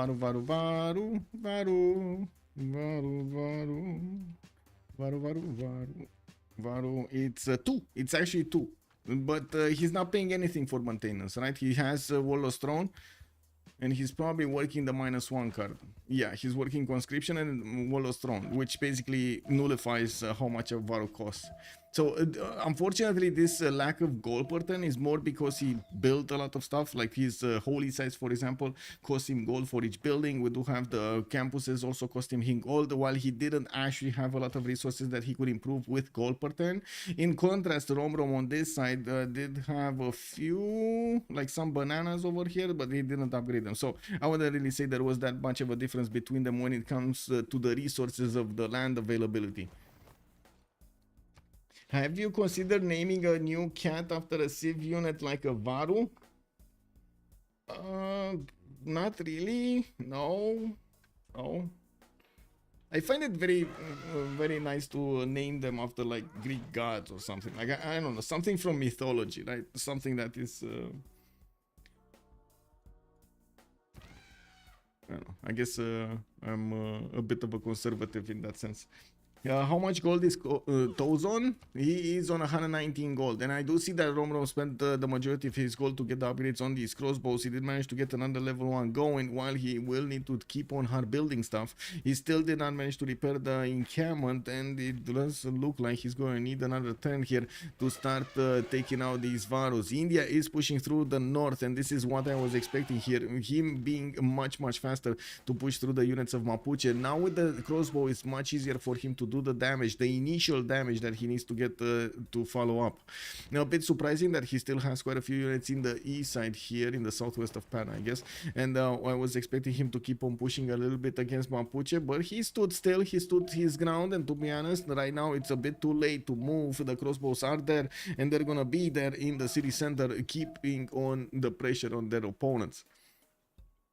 Tokugawa is a great pet name. Toku, can you come back? Come back, Toku. We got meat.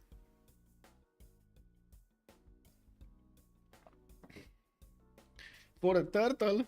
Tokugawa for a turtle? I don't know about that, man. Tokugawa for a turtle.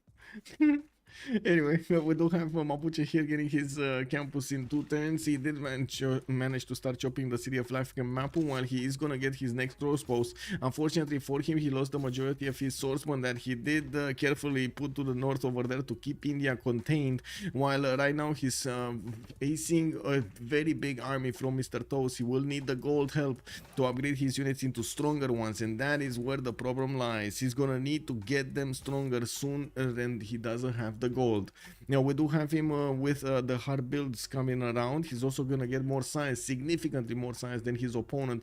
Now while we do have him right now 2 turns away from getting military tactics, again gold will be a problem. Each of these swordsmen to upgrade into a man at arms, it will cost him 35 gold a pop.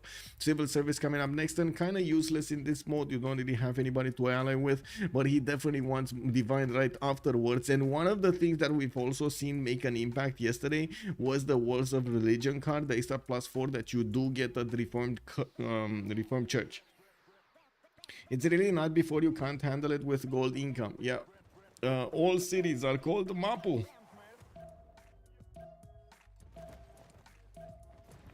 Mapuch did go in Kamat in Mapu. He did go. Okay, we're gonna have a quick thing here. I'm just gonna vote B because usually that's what I should vote. And we got, I guess, a minute of a pause. It's one of this.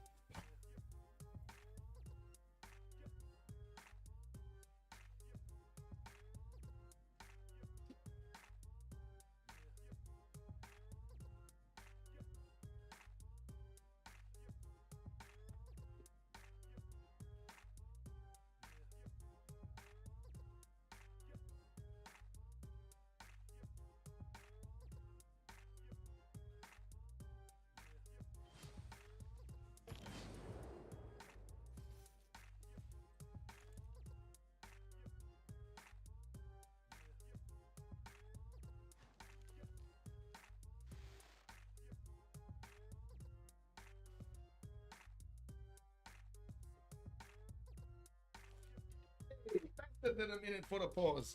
Look at that, we're actually getting this going. Let's see what happened here. Buddhism getting +10 religious strength. We do have Chandragupta not growing via culture, and it looks like the 2 diplo points did go on Lotaro. Now we do have more crossbows coming out, significantly more crossbows than Mapuche has, but these Mapuche crossbows should be deadlier. Let me actually double check this. Yeah, they're much stronger, much stronger. Like Romrom's is like what, 60, and this crossbow of his opponent is like 42. Not even close to a match. I think he's gonna figure it out the hard way, that his Varus are just gonna die here at the doorstep of Mapuche. We do have India managing to get a Varu from the north, and he is gonna put pressure on these inner units of Mapuche. We do have the Varu though in trouble. Is not getting the +5 of the general, and of course these all of these units of Mapuche are gonna be quite strong with the extra +5 they have. Now we do have also them healing a lot better in his borders. He's gonna get +20 extra heals, and I'm actually quite curious what is he gonna do next. This one already moved, so he's not gonna pop a heal. This one is gonna pop a heal, so we're gonna see this extra heal coming on these horses, popping on those horses. Why did he not shoot with the crossbows? What does he want to shoot with the crossbow that he did not shoot with the crossbow? Okay, there we go. And get another one, and another one. Get another one. Hello? The crossbow is not shooting. Okay, never mind. The horse actually killed the unit. He double tapped it. Okay, well, it does seem like at the moment Mr. Toes is managing to overwhelm his opponent with sheer number of units. Even if he doesn't have the quality of them, he's still managing to put so many of them against Romrom here. And right now Mapuche has a big problem. How is he gonna deal with all of these units? And it does seem like India is gonna keep on moving forward. He does have the opportunity to take down another unit here, while he does need to get his reinforcements traits. I do see he did not stop building units. A bit surprising that he's getting a campus in Agra, but to be honest, he's kind of late on the science, so you know, can't really fault him. The only thing that I wanna say, I was expecting him to just keep on making units. That's why I pointed it out. We do have so many of these crossbows starting to do the damage against their opponents. We do need to see how the counterattacks will happen and which ones they're gonna prioritize. While it looks like this is just gonna keep on raging. And we got Mr. Toes also getting his printing in 10 turns. I do see catapults coming out from Pana to deal with the pesky walls. Ooh, Man at Arms has appeared here. Does he have the gold? He has 55 gold. One single Man at Arms can be promoted. One single Man at Arms. I wanted a +5. Yes, me too. Those does load much slower or what? He could have done so much more damage. And I don't think he's actually loading slow. I think he's faster than Romrom, if I did see this correctly. Or maybe I'm mistaken. Maybe they're actually loading at the same time, to be honest. Okay, we do have the attack on that crossbow, and as you can see, it is being put down in very low HP range. That's a level 2 crossbow, which is extremely valuable. He needs to move it out of there, and it does seem like at the moment India lost the opportunity to take it down, while Romrom was so confident he's actually going to keep that alive. He moved it out towards the south, which is right in the range of the Varus. Oh my god. Anyway, it is what it is. We do have Mapuche getting his Hannibal Barca to help him out in Picu Mapu, while he does have a Truk Track on the east side. He's losing his grasp on the city of Picu Mapu. Gold is an issue, so he has the science, he has the culture, he had the advantage for the whole game, and right now the sheer amount of units, that's it. That's it. The sheer amount of units from Gupta is overwhelming his defenses, and even if he has the quality of units, it does not matter that much. He should have, oh, I don't think so. He should have killed the T2 start of last turn instead of sitting around like he did. That is so true, Machiavelli. I agree. Also, Toes is lagging. Okay, Space VK, good evening, sir. It might be the crossbow out of the pan into the fire. Yeah, India is going all in. I think this is his only chance, right? His opponent already has his, how to say, technological advantage, and if this keeps building up, there will be a moment, exactly like we've seen yesterday, when you just cannot keep up anymore. There will be a moment of like technological difference between you and your opponent, when your units are going to be useless, like literally useless. Where Malon pre-builds, they all died. They actually all died. He did get quite a few of them, but they all died at the hands of the great Indian Varus. Yeah, I'm not making the elephant noises that well. I need to work on them. I don't know what's going on over there, but I need to work on them. Anyway, we do have India still keeping the pressure here, and we're going to need to see if Mapuche is going to get that goal to upgrade his units. Only got 1 minute arm, and that's it, but it's still going to be strong enough to withstand the Varus' upcoming attacks, especially with the crossbow support from the south. I'm actually a bit surprised Mr. Toast did not push this crossbow. This last move, first move it or something, but anyway. We do have more crossbows in production queues. In the trader screen, I do see Mr. Toast did manage to get his economy back on track with 15 gold a turn. He's in a Drums of War golden age this time around. We didn't check this. He did not go for a monumentality, and he's getting that extra production just as well as Mapuche for his units. I do see that he does have definitely better specs here, especially with work ethic. It's allowing him to hard build a lot of units, and as you can see, it does matter so much, so much. And Sasu Bonstomon's you. What is it? What's going on over here? We're in winter time. Wow. I think those Varus are going to sneak around to the back line. Yeah. Oh my god, this is gonna be beautiful. He's gonna start pillaging the volcano Krakatoa.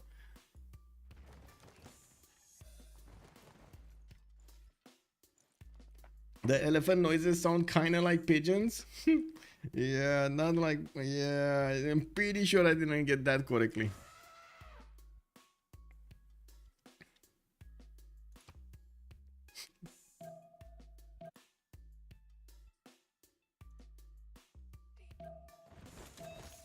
Okay, so he did move Avaro to the south. That crossbow is starting to pop his heels up, and we do have a minute time in the city center. Mr. Toast, as you can see, did try to move onto that crossbow, but the crossbow just didn't let him. It does seem like he did sacrifice that Avaro for it. A bit unfortunate, but you know, you gotta do what you gotta do. Romrom is gonna need to keep pushing from, he need to be careful to keep the push from the north from India, while he did manage to get not only his economy, but also his technology on track. We don't have him with enough military, and it does seem like India right here is finding it hard to push through the hills. We're going to need to see what solution is he going to find. He's bringing his catapults to bear, and I'm pretty sure he's going to want to deal the shots against Mamul Mapu's defenses quite soon. With quite a few of them starting to come out of his cities, he's going to also need to pad the numbers of the strong units that he has, either Varus or maybe something else. And we do have more Varus in production, for example. in the back cities, getting more traders, getting more markets, and I do see him getting his campuses out. Finally, we do have him needing to actually cover quite a bit of science to get back on his opponent's level. We do have the Varus with the 3 movement available to start moving towards Puel Mapu's borders. Look at that. Oh, that is such a juicy campus. I mean, don't mind if I do. You build me a library to just sit in and party. Perfect. Perfect. Okay, we need to know where are these guys from. What was it in the American universities? Don't you have those like clans and stuff like that? It's like WX by something something or triple Y or the something something. Don't you have those? I'm not exactly sure how they're named, but I did see them in quite a few movies. So I'm thinking we need to know who are those clans in the campuses and who are these Varus gonna disturb? Who are gonna be taking their parties away? Fraternity, exactly. They're just gonna. Can you imagine how much fun they could have had, but they won't have because they're just gonna not care about those campus people? Wow, so many juicy pillages. Yes. Matt Bates, good evening, sir, and welcome. The Penn State party, you're gonna get out of hand. Yeah, exactly. Woo, woo. No limits, bro. No limits. Okay, we got ancient walls coming up in Piku Mapu, and yes, the Varu actually popped his trunk over that hill. We do not have yet the crossbows coming around to fight, and it does seem like he did slow down his attack on Mapu, but he's still positioning the crossbow slowly to get the damage done. Now, we did have the catapult also with the movement available. 4 movements, man. These are so fast units, man. He can actually get next to Mapu. What is this shenanigan? Anyway, he could move it onto this encampment and start shooting down the walls in Mapu. We're going to need to see if that's actually going to be the plan. Last move it, first move it in. Fanovitz, good evening, sir, and welcome. Oh, walls getting repaired. Okay, Mr. Toes is gonna start getting watts here. He did manage to get his 3rd belief, allowing him to get more faith and more science at the same time. He definitely knows that is one of his weaknesses. 39 science and 41 culture at the moment for the Toes. He does have definitely the bigger production with 111 points of production. We do have quite a few crossbows coming around. India did manage to get onto the commercial of Puel Mapu where walls are going up, but it's probably too late. The commercial is gonna get pillaged, and that will mean a lot of gold will actually be delivered to Mr. Toe's territory. And Mamul Mapu is getting attacked. We got the Varus coming in, walking in, bullying that city center, while we do have also the attack happening in Bikun Mapu at the same time. Looks like Mr. Toes does want to break one or the other cities, and we're going to need to see if Mamul Mapu is going to be the one. Yeah, I think Mamul Mapu is going to be the one that's going to take the fall here. And we do have India, of course, getting those Varus in the borders, keeping these units of Mapuche from going onto the front line and helping out his teammates, his allies over there on the front line, his other units. Ooh, this double shot on the Varu is just nasty. It's nasty. Well, so will the Varu take down Mamul Mapu with a vengeance. That's gonna put Mapuche over here back on 4 cities, and it does seem like with the extra production that Mr. Toes is benefiting from, and with the lack of gold that Romrom has, it's just wow, it's unbelievable. Mr. Toes Chapel, did he get Chapel? He did not get Chapel. I mean, I think Mr. Toes, you need to ask the first question.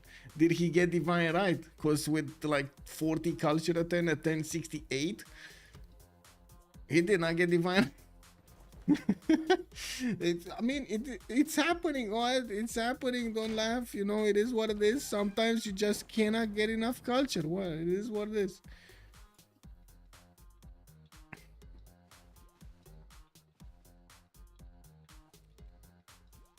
Okay, we got more units coming in here from the Gupta, and I do see him starting to wander the Varus from the city of Pana, while he's gonna start smashing them into the borders of Mamul Mapu. And that city center is still having dreams that he's gonna get an Expo out. Now, we do have these units here from India that will need to pillage as much as possible and get him the resources that he needs to keep on upgrading stuff. Romrom and Mr. Toes are going to be at the same time on printing. Well, I guess it is a 1-turn difference, and we're going to need to see if that extra +3 is going to matter quite a bit. And we do have another wave of attacks going around against these crossbows of of Mapuche. One Varu has been taken down, traded over there. We do have it from attacking Mamul Mapu. While there is another one, we do have him prioritizing doing as much damage with as many units as he can, even if the maritime is inside of that city center. It looks like the catapults do have enough damage to keep on chewing through that defense. The Varus have not attacked yet. There is a possibility for him to go through. And that unit of Mapuche, first of all, died. That was a level 2 crossbow that just died. And another one is gonna die probably in the last second of the turn here, or next turn. We do have Mamul Mapu very low HP being put under siege. There is no more chance that he is gonna actually keep the city. He gonna lose it. He gonna lose it. And I think this actually begs the question, was this two in the face of the Gupta? Was this two in the face of the Gupta? I mean, you say Toast got a slow PC, but it's a 1v1, and it looks like both of them are doing good moves, you know? Amazing comment, just need the counter tier plus 1 age more plus a lot more production. Yeah, you need a lot of stuff. Navarro for sure doesn't need a change. The standard good evening, sir, and welcome. Yes, for sure. Kicked up. I mean, it happens usually in the 1v1s. I don't see the Varus pushing through their opponents in the 4v4s, for example. But maybe we're gonna see them Chandragupta style. They're getting banned so heavily in the 4v4s, we don't see them that much. Maybe that way. Well, Toast has this one, a CC coming soon. Jasper is predicting. Good evening, sir, and welcome. Should make them -3, to be honest, not -5. Ando. Yeah, you're not wrong. You're not wrong. -3 actually could be an improvement. Okay, so Mapuche over here will need to figure out how his next defensive line is gonna look. He's getting the ancient walls in Piku Mapu and deploying Victor in there, while he did keep on pushing against India's units next to his city of Mamul Mapu. The crossbow is coming on next turn, but will he have the city in his grasp? We do have the catapult starting to throw the rocks against the Mamul Mapu's defenses, and the Varu walks in and takes it down. It looks like Romrom lost the city center. He's down to 4. He's getting his Grandmaster Chapel here in the capital city, while in the cities of India we still don't have Grandmaster Chapel. I mean, wait a second, we still don't have Divine Right on India. There's no way he didn't get. I mean, I can understand why he went mercenaries first and then to Divine Right. Definitely can understand that, but he would have loved a little bit of Chapel here. Chapel power. Varos workers intended, you're supposed to be scared when you see them. Elephants charging. Yeah. Hey, thank you so much for the sub, Heinig Dave. Much appreciated, sir. Heinig Dave retained 14 his months, knighthood thank for you. 14 months. Buonasera at OnSpot. Woohoo! Let's go. Buonasera. We got more Varus in production with the encampment getting repaired here in Mamul Mapu. We do have also a few more units that need to be moved towards Mapuche's borders, while I'm pretty sure Mr. Toast is going to be happy with the result right now. Romrom will need to figure out a way to get out of this. He's trying to get printing. He's trying to get his footing in his own land here, because he's getting pillaged in Puel Mapu. Even the volcano is taking out his walls there, improving the tiles. Oh my god, so many improvements got taken down. Anyway, we do have him still 2 turns away from getting a victor established in Pikun Mapu, and I do notice his crossbows are starting to well, falter. Wait, is this him only having a single strong unit and only archers? He only has like a strong bang. Oh my god, imagine his strongest unit is a warrior. Yeah, this warrior actually has full strength, guys. This warrior is kind of slim. This is basically, who's that guy? Who's that guy from the Avengers? This is Captain America before he got the injections, right? This is Captain America before the injections. The guy is lucky his improvements were destroyed. Kick double. Printing 1 turn faster than Toes when you have double his science almost all game. Yeah. Basically Hawkeye. No, Hawkeye is Hawkeye can hold his own. I believe the other guy, like the first Captain America, before Captain America became Captain America, you know, the guy before he became Captain America, that guy, no, I don't think you can compare him with Hawkeye. Hawkeye, yeah, no. Spectacular play by Toes, outstanding flanking maneuver through the north. Yes, very nice. And it was actually Romrom did try to predict this, right? He tried to close this gap for so he could keep away India from deploying so many of his Varus against his units.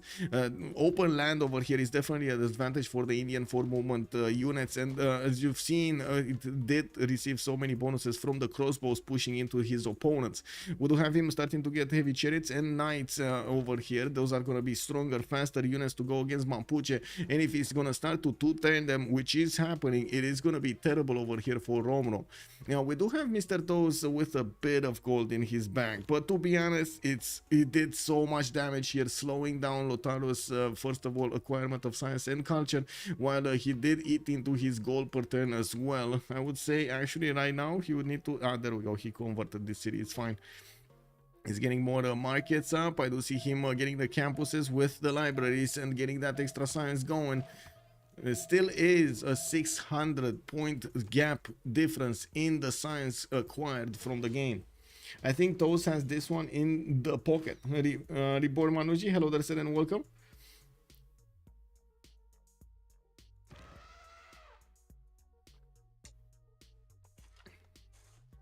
Okay, Grandmaster Chapel coming out next turn from Engulu Mapu. Romrom will have 651 faith to use to buy out units, and I'm pretty sure he's gonna want to buy out some very strong units, either men at arms or Malon Raiders here. He didn't get a single Malon Raider.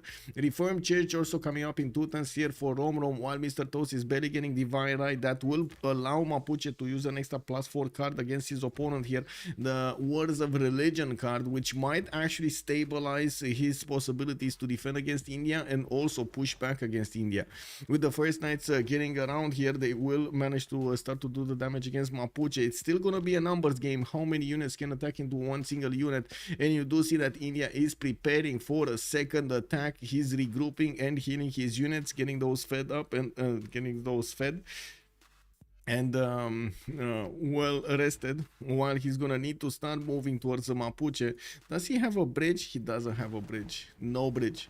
He's making a bridge. Okay, he's making a bridge. And look at these catapults. They're just repositioning everywhere. They don't care about anything. They're just doing what they're doing. Wow. It is what it is, man. Who has spies? Yeah, nobody has spies. Nobody has spies. Nobody went for intelligence agency here. Both of them, well, one of them went Grandmaster Chapel. We don't know yet in the city of Mumbai what's gonna happen. We got a level 2 crossbow here from India this time around, and it does seem like even this one actually does quite a bit of damage against the encampment's defenses, while in the north the units of Romrom actually, I'm a bit surprised we didn't see India still try to flank, like keep on flanking, get a few archer units in the north to destroy this line of defense of Mapuche, just eat away at the sides. Well, it looks like India did manage to get his catapult to safety, while he keeps on banging on the defenses of that encampment district. He's taking it slow. He does have his knights coming around, and it looks like they are getting deployed to a mass to the northwest of Agra. Oh, yeah, there we go. 3 of them to the northwest of Agra. They're going to start pushing in a line, in a concerted move, with the crossbows right behind them and Avaro in front, so he can deal the damage against these Mapuche units as quickly as possible. He's going to go... I think he's going for the headshot, guys. I think he's going for the one tap, the 360 no scope, you know, all of those goodies. Oh, they need Reformed Church first. Yes, they do need Reformed Church first. Yes. Did he get it, by the way? He didn't put it in. He didn't put it in. Put it in. What is it? Words of Religion? Wait, he didn't get it? What? What? He didn't finish it? Oh, it's next turn. Next turn. Never mind. I thought the turn actually finished, but it wasn't. Never mind. Never mind. It is what it is. What's those religion? Work ethic plus the faith, the faith, and what's? I don't think he got something else. The pilgrimage. There we go. And what's?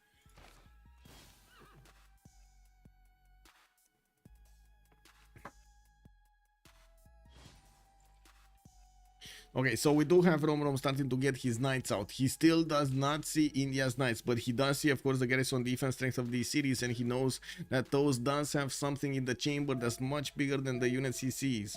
We do have some monuments getting out. He's finishing up the repairment of the encampment in Maul Mapu, and the first units go in. These knights with the 6 movements are starting to bully the crossbows down just in time to actually see another one pop from the city and from the encampment of Mapuche, and also with these catapults with enough damage and strength to take down the encampment. Boom!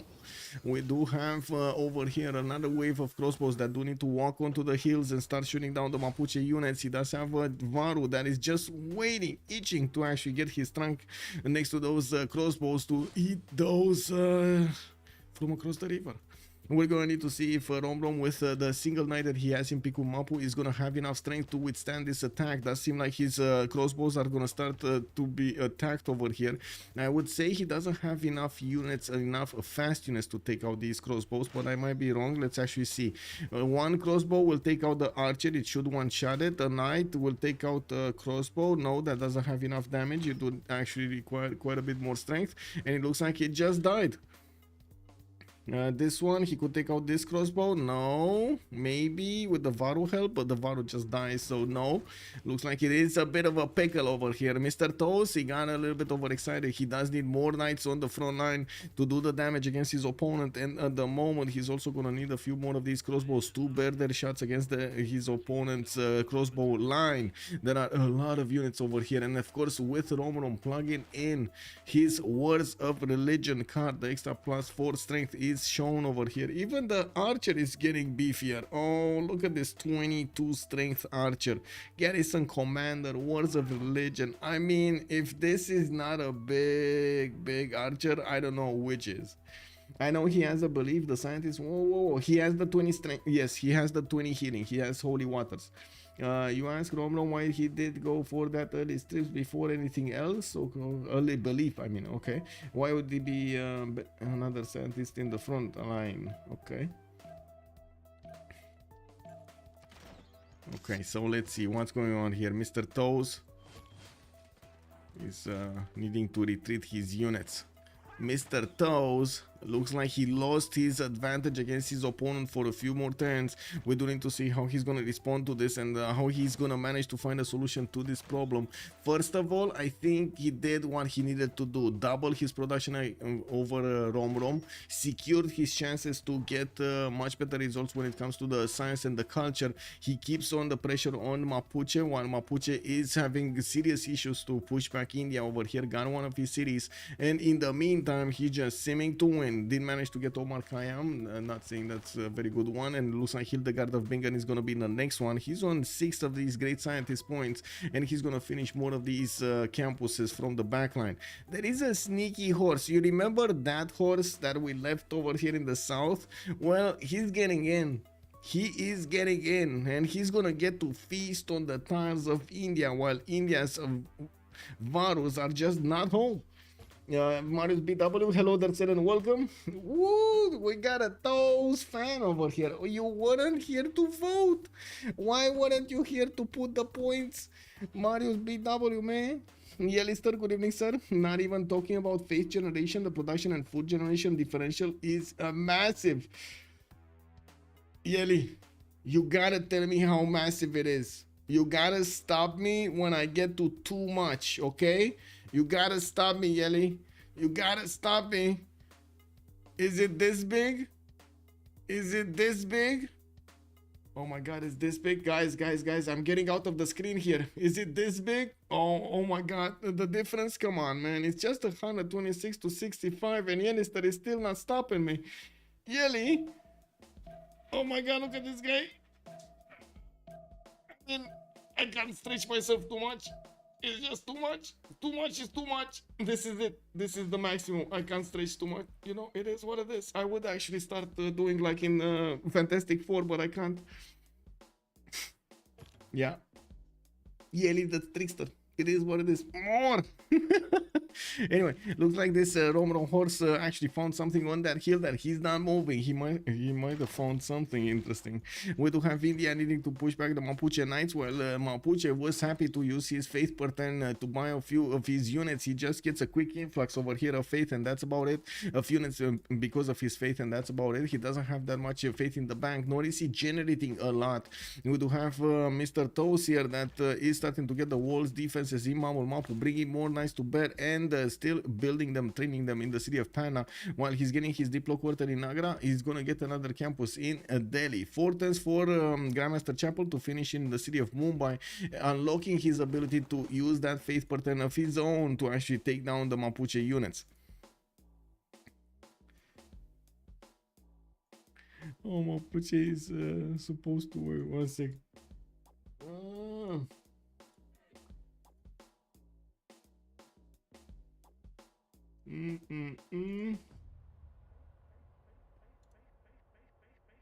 Oh, I see. Yeah. Oh, you're coming to flex. Come on, man. No flexing. What is this? Oh my god. Let me actually get this. What is this? Wow.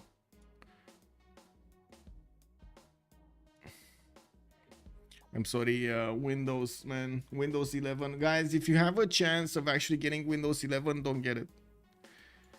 It's one of the worst versions of Windows that I have ever seen. Just don't get it. Stay away.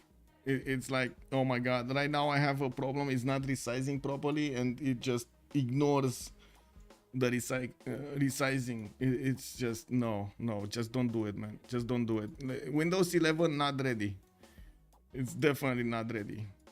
Windows, if a version is worse than the previous version, it's not ready. I wish we could see a purely seeming battle, no wars. Yes and no, Nemesis. It's very rare in duels since they are so explosive, especially. Yes, I agree. And also they do have a lot more advantages from little bonuses, while in the 4v4s those little bonuses are usually getting normalized across the whole team. The team can be even and then be over in 5 to 10 turns. Well, we do have builders coming up from Puel Mapu, and I do notice Mr. Toes and Romrom are starting to get those science points on the board here, but this time around it looks like Mapuche is losing his tempo. He does have the bigger stick at the moment, and we're going to need to see if he's going to capitalize on this. There isn't that much time until Mr. Toes is going to lose his Golden Age just as well as Romrom, and the second he does that, Romrom is gonna lose his extra +5, and these units of India are gonna be so massive. You know, Windows follows the rule of 2. Every version of Windows sequentially not divisible by 2 is garbage. Yeah. I mean, I would really want to avoid to reinstall all of my stuff again, because I already reinstalled it by like 4 times right now. But I would really wish I could do this very quickly so I don't get to sit on Windows 11 anymore. It's bad. It's just bad. No, there's no other word for it. It's bad. Libraries coming up in Delhi. We do have ancient walls coming up in Mamul Mapu. Victor establishing there in 1 turn. And yes, I do notice we do have quite a few crossbows still on the line, getting to resupply the front line here from the city of Engalu Mapu and the backline cities. While Puel Mapu did get to explode over here his Krakatoa, unfortunately, well, it doesn't seem like he did manage to get that builder quickly enough to repair the tiles. Romrom is still gonna need to use this disadvantage he has for the next 3 turns, but it looks like Mr. Toes is cutting him off with quite a few crossbows and more knights being shown to the table. He's making a semicircle of defense, and we do have Mapuche with quite a bit of an issue. He needs to get his units onto the hills to start shooting down the Indian units, and that will expose them to counterattacks from the crossbows of India. How does CS control? It was 1-1 in the science. Yeah, we got Mr. Toes and Romrom 1 each science, and Mohenjo Daro is going to be Romrom City in the backline over here.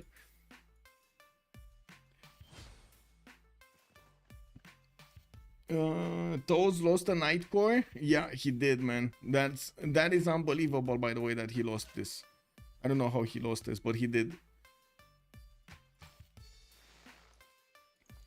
What is this front line of crossbows? I mean, you need to do what you need to do, right? It is what it is. We do have Romrom over here getting as many units as possible against his opponent, and he is doing significant damage. But again, these units are gonna lose the extra +5 against free cities or golden heroic age units. We do have Trebuchet getting ready in Picu Mapu to move and shoot, and we do need to see if he's gonna do enough damage here to actually mess up the city of Mamul Mapu and give it back to Romrom. There is a sliver of a chance over here for him to actually get back that city before the city get walls. But can he actually get it before walls? No, I don't think there is actually a full chance to get it. Two turns from Grandmaster Chapel from Mumbai. More knights getting bought and trained and sent to the front line, while he is gonna need to upgrade a few more units and get the promotions on the other one, so he can actually keep on shooting here with massive amounts of damage. He did choose to take out that encampment again from Picu Mapu, sacrificing one of his knights. He's gonna need to get it back. There we go, shift enter and get back. And it does seem like he did lose two of his units towards the southeast of Mamul Mapu from one of the knights of Mapuche. Did take one down, but unfortunately it was too late to save his crossbows and the ones that he did have the promotions for. Now, with Grandmaster's Chapel finishing up next turn, and also the session of the World Congress soon coming up over here, we're going to need to see how the damage counters will change in the next few turns, and we're going to need to see if India is going to manage to bank on that advantage of science that he has. At the moment, he did manage to get only 3 turns difference between him and Romrom, while he's going to get his Reformed Church next turn. That's another +4 that he's going to tie over here with Mapuche. I think actually Mapuche has exactly the time until the next World Congress to take back Mamul Mapu. Afterwards, he's just not gonna have the opportunity anymore. Like, that's probably gonna be gone because of the extra damage that Chandragupta is gonna have and his lack of bonus afterwards. MRQ, hello there sir and welcome. Chandra is so oppressive in duel, especially when religious victory is enabled. I think it should be disabled. How was the pillage in India's backline? India's backline, nothing pillaged. This, I think this horse is drunk. This horse got drunk. He totally forgot to what he needs to do. Just pick Congo or ban Chandra. That is also true. That is also true.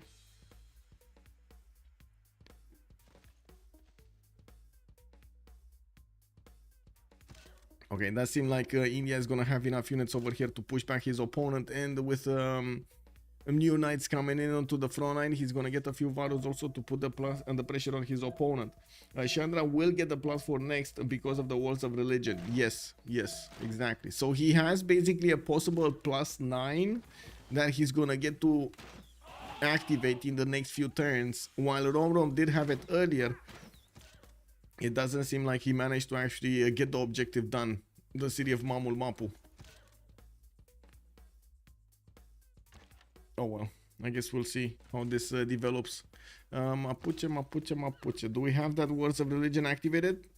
Come on, Mr. Toes. You can do it. Yeah, there we go. There we go. Plugged in immediately. Theocracy also for the 50% discount on purchases with faith.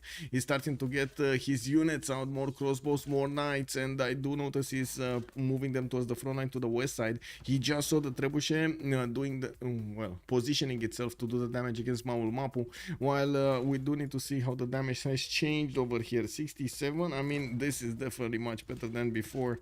And this is gonna change significantly when the extra +5 of Mapuche is just gonna falter. That's next turn, right? Next turn, that the bonus is gone. So right now the knights are 74 on the defense with the fortified defense activated. This will mean they're gonna be 69 on the defense, while the knights of India are gonna be 67 on the offense. Very, very nice. Very nice. I mean, he's just gonna eat these knights alive with the crossbows. Look at that damage, 59 against 70. Any Congo enjoyers in chat? Yay. Yes. Yes. Guilty as charged. Would love me some Congo action. Where is some Congo action? Where do we have the Ngaumo Bebas? we're gonna need to wait for Task for Fish to probably put them on the field again, right? Show the people how it's done. Romrom only ranged unit challenged. Yes, Popuside Miku something which. Good evening, sir, and welcome. Congo doesn't have a religion, so it makes sense.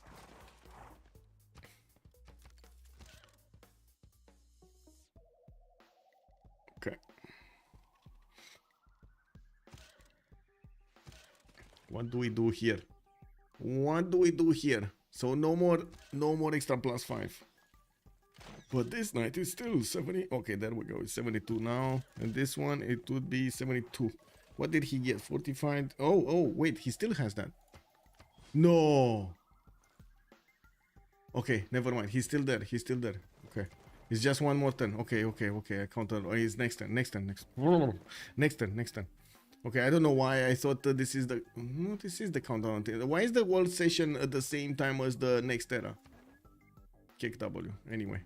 It usually is 2 turns, like a 1 turn difference. Anyway, coming back to this builder finally is starting to repair this. He's gonna need to get his commercial back up, and I do notice he keeps up the pressure against India. India is gonna start chewing through these crossbows extremely quickly. Like, this is not gonna be even funny over here. What's gonna happen in the next 2 turns when these units are gonna lose their extra +5? These Knights of India are just not gonna have a counter over here from Mapuche. We don't really have units of anti-camps, we don't really have that many strong units from Romrom, and even if he does manage to use his 36 faith a turn, it's not as much faith as you would think, especially how because of how much the units are right now in the faith Can I show total text acquired by the players? Yes, Romrom did get 23 and Toes got 23, so they're basically tied in the text. Doesn't really paint the same picture, but you know what I mean.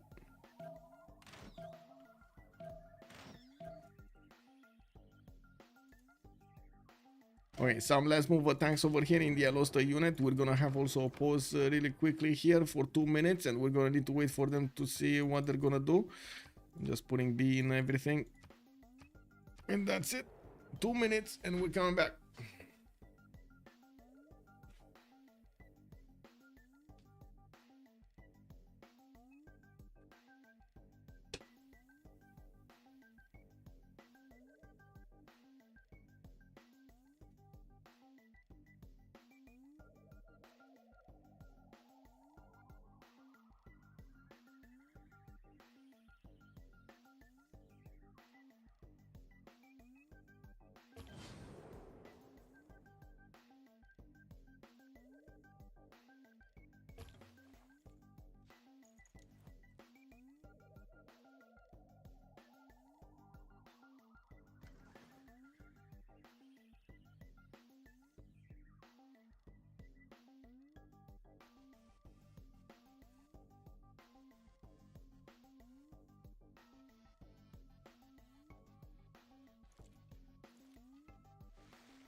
Let's go. Let's see the massacre. Let's see what's going on over here. We got Mr. Toes getting that extra +5. No points in the journals. Okay, Chandragupta is gonna get 20% faster population, but -5 loyalty, and it looks like Lotano did roll another 2 Diplo points. I doubt that we're actually gonna get to the Diplo, but you can actually see how easy these knights are actually gonna do the damage against the units of Mapuche. Now it's just a numbers game, and it does seem like Mr. Toes did manage to get right now the upper hand when it comes to the bigger stick.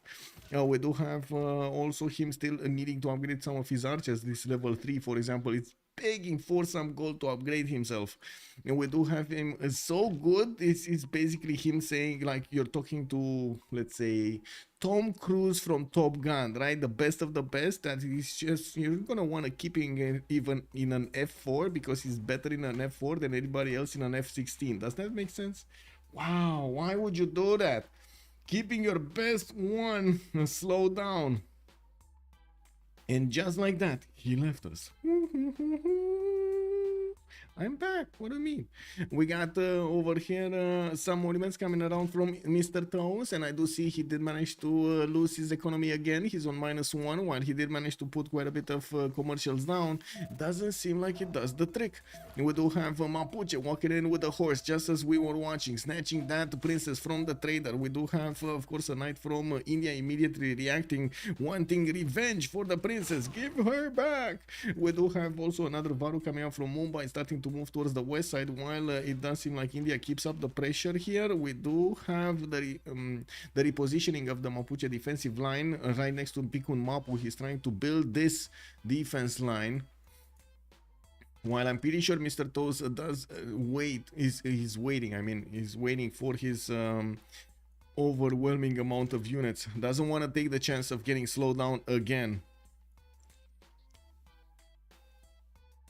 I think I missed a few messages. Give me a second. Hello there, Hannibal. Good evening, sir, and welcome. What changes Lotaro abilities? BBG. What is the extra belief India took? It was Watts. He did manage to get Watts. Also, hello there, Muthu Rahul. Hello there, everybody on YouTube, by the way. Good evening, sirs. I did not have, unfortunately, my chat on the same screen. Pepe got me. Yeah, I'm sorry. Anyway, we do have quite a few Varus coming out from Agra, and yes, I do notice that he's gonna get an entertainment complex from Pan. Wait, is this gonna be the secret Colosseum strat that nobody uses? And did he? No, he didn't actually. He didn't create the roads. Kick W, man. Is this the secret stat? Fusion MK, is this the secret strat, the secret Colosseum strat over here that we don't know, but we will find out? We got some universities coming out from the north of Delhi, and he's gonna threaten hanging gardens here in Mumbai, giving himself quite a bit more growth, not to mention getting himself some housing. Mr. Toes will need a bit more population. He's also gonna need to start taking down these knights here very, very quickly, so he can keep on moving forward and take down the crossbows. He does have quite a few knights starting to move towards the south, doing the damage over there, taking down one of the crossbows, but he did ignore the north, so that knight fully healed because of the holy waters. We do have also India over here having a problem in the south, pushing into the south. It does seem like there are significant units counter-attacking into whatever India puts on the table here next to the river. While I do notice Hildegard of Bengal has been recruited by Romrom. We do have him about to actually match Mr. Toe's science output, and he's matching the culture output as well. It's more an issue of getting another campus here in Gulumapu, and also somehow fixing the problem when it comes to the gold per turn. He did manage to slow down an apocalypse with his taking of gold from India, from especially that princess over there on the trade route, but unfortunately that was a single pillage and it cost him a horse. That's expensive. That is very expensive, very expensive. Looks like a lot of the chat from YouTube is saying Mr. Toes is gonna win this. 57% of the chat is right now of the opinion that Mr. Toes is on the winning end of this game. While I do want to double check what's going on in over here in Twitch. What does Twitch say? Twitch, Monsieur Romrom getting 68%. And we do have Mr. Toes with 32%. That is like the total opposite of these two. Now, wow, total opposite of YouTube over here. We got such a contrast. That horse wasn't doing anything productive though, so no biggie, that's true. It was taking gold though. 57 think Toes wins, 43 are in denial. That is another way of looking at it. Yeah, true. Instead of Colo, he could have went industrial zone, get those engineers for the edge. Yes, I think he has a problem with the amenities though. He's on -6 amenities. He really wants to fix this. He could have had a lot more production, but anyway, he kept his advantage when it comes to the production. Let's actually see. Pana, he should be down to -3. There we go. Also Agra down to -3. Or up to -3. Is it up, down, left, right, up? It should be up. Yeah, exactly. Coping and setting. Yeah, well, for the if and buts. We got the arena coming out here in 2 turns. He's gonna also finish that hanging gardens in Mumbai. While we do have some more libraries getting out, he's definitely getting those edge points in the science screen. He didn't really stop building an army, but it's not like he actually started pushing into Mapuche's territory here with another unit. While Romrom does have ballistics in 8 turns, Mr. Toast is not gonna be far behind this. Yeah, that seems like this is gonna be a showdown of field cannons. I mean, who's gonna get gold to upgrade them? Oh, wait a second. It's gonna be Mitla giving the gold. Mitla is gonna give the gold. Never mind. I think we know what's gonna happen here. It's gonna be a massive pillaging of Mitla, and then he's gonna use the gold for cuirassiers and the ballistics, and he's gonna wipe Mapuche. I think this is the plan. This kind of looks like it's shaping up to be the plan. He also has a campus to pillage 2 times if he actually wants to get much faster ballistics, right? Very nice, very nice. He's even working on taking down the city entirely. Plus program goal, show your progress. Didn't I do that? Didn't I do that on the plus program? What? Did do that. I did do that. Anyway, it is what it is. Toast has this, just a matter of time. It does seem like Toast is slowly getting all of the advantages on his side. Yes, and Mapuche did come back a little bit. I gotta give him this, right? He did come back on the science. He does have a decent amount of culture. It's very problematic with the defense over here for the city of Mitla, and he's gonna try to stop India from taking it. We're going to need to see these crossbows show up to the party here as quickly as possible. While Mitla did manage to take down one of the units of his opponent, we do have the catapult about to do the damage against the walls.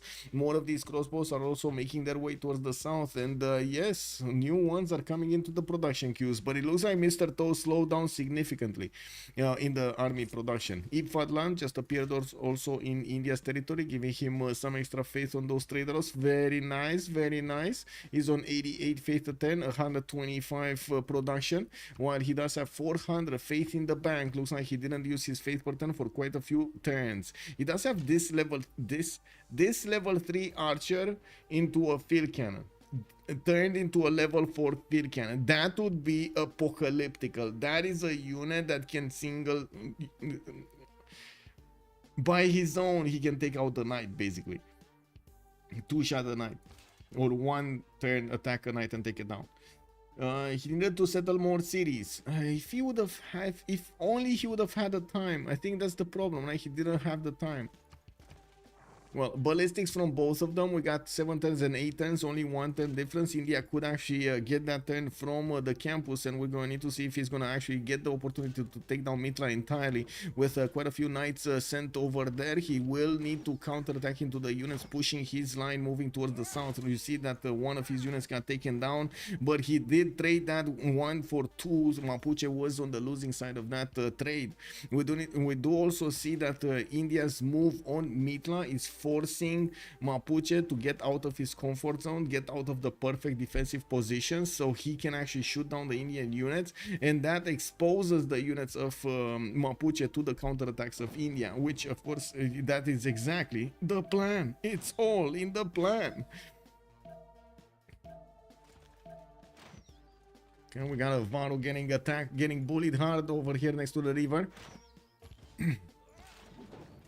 And I do notice Mr. Toes is not wasting any time pillaging the farm immediately, so he keeps that knight alive, getting a bit of faith in the meantime. He still didn't put the knight on the campus, unfortunately, and that is going to be an issue. Needs that science, but he needs the gold as well. I can't really fault him for staying on the mines. He needs as much gold as he can get. How much is it? 135 gold is it to upgrade the crossbow to a field cannon? No. Or is it less? Mitla lost its wall defense, and of course those catapults and the crossbows are going to keep on shooting at these knights. Will have enough damage to take it over if the city goes into half HP, and we do need to see how quickly Mr. Toast can get more on the table here. He did manage to actually stabilize his amenities in the capital with a +0, while I do notice the other cities are slowly getting back. 130, yeah, okay, I was remembering something along those lines. Tercios for Mapuche, that can change things quite a bit. You're talking about the pike shots. I remembered. I remember Machiavelli. I mean, Machiavelli, you need to give me a cake. I remember the only word, the only you use. You need to give me a cake. Give me cake. Give me cake. What is this? Give me cake. I need cookie. I need cookie. I've been a good boy. Anyway, we got over here Mr. Toes getting his knights close up and personal with Mitla, and still needs to keep up the pressure against his opponent. Now we're going to need to see also if Statue of Zeus is actually going to be finished here in the city of Pikumapu. When I do see the gods of Civ do consider that Mapuche does need a bit of help, and if only he would have had a city to the north, would have been something. Is Mr. Toes saving face for the cores? I think so. I think so. I mean, he's already on 524, right? And he is, well, he's gonna be a while until nationalism. Okay, big question. What is he gonna do now? Is he gonna take down the city or is he gonna pillage? I really think he should pillage. He can't afford to let, he can afford to let the city leave, but he cannot afford to let the mines leave. Like, let the mines be without pillaging them. And Sasu asking who's winning, that's a very good question. We don't actually know yet. I do have to say, Mr. Toes did manage to upgrade. Where is the level 3 archer? Oh, it's here. Okay, he didn't upgrade it. He still didn't upgrade it. There's a spy coming out from Buel Mapu. I do see Mapuche is not getting spied upon, and that's an extra +3 that he's gonna get from the intel that he's receiving from his opponent. We do have Mr. Toes going for the secret Colosseum formula to win over here. He's getting it from the city of Pana in 5 turns. What I do notice he's fighting mano a mano with Mapuche next to the city of Mitla, taking down the crossbow of Mitla and pushing back as much as he could the units of Mapuche. He doesn't want to give Mapuche a single mine, and definitely wants to kill off this Malon Raider before he takes over the city center of Mitla. That would be just feeding his opponent if he gets it before. Mr. Toes is also about to pillage that campus fully, and he's probably gonna equal tie up the number between him of turns between him and ballistics with the Romrom. Both will probably get it in the next 4. 76, 75, 51, 46, -9 on both of them, but there is significantly more gold in Mr. Toes' bank. Not to mention he does have his hoofs on quite a few mines over here. I do see Mapuche is not giving up on the idea that he's actually gonna get some more pillages and save the city of Mitla. We're gonna need to see if Mr. Toes is gonna have what it takes to push back these units, keep his units alive, and also take down the city of Mitla with enough bonus so he can actually get what he wants to get in the next few turns. Varu died. A pillage on that campus. We do have him right now. There we go, tying up the number 3 and 3 for ballistics, while he will have the opportunity to take down Mitla this time around. We do need to see if Romrom is gonna move. I think he could actually take down Romrom's units here, no? Or at least this night. At a sacrifice, big sacrifice. Yeah. Oh well, he might actually wait a little bit more for this. These pike shots, by the way, are just gonna melt when the field cannons come out. When the field cannons come out, it's not even gonna be funny here. And Romrom on the one side, he doesn't have enough gold, but he does have a bit of faith banked up, so he's probably gonna buy one. While he would be quite interested in buying a cuirassier also, so he could get the extra defense in all of his cities. I would imagine he would really like field cannons. Really like field cannons. These units are dying a bit too fast. Mr. Toes is trading them with Mapuche's units, but they both have so many of these crossbows. They are dying every turn, left, right, and center. Oh my god, I take it back. Those tercios are absolutely melting. Yes, sir, they are. Quick reminder, Trinda flew away from the plane 7 turns. There are still archers on the field. Okay. Yeah.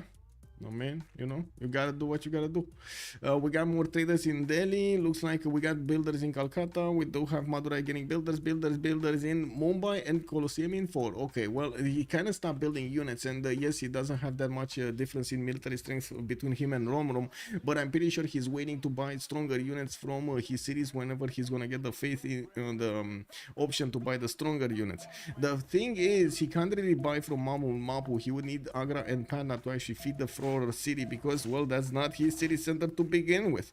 We do have Mapuche managing to attack, got his hoof off of that mine. That is a bit of a problem.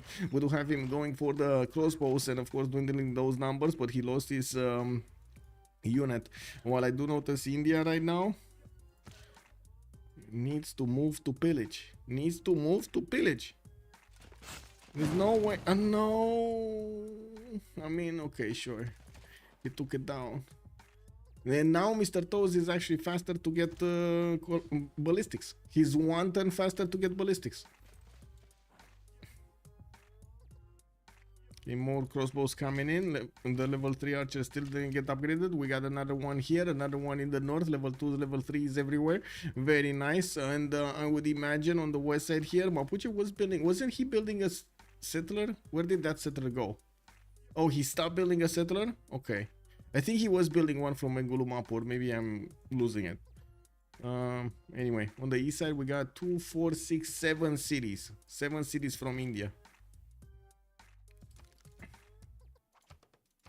Oof, that's a tough road. Tough road. Tough road.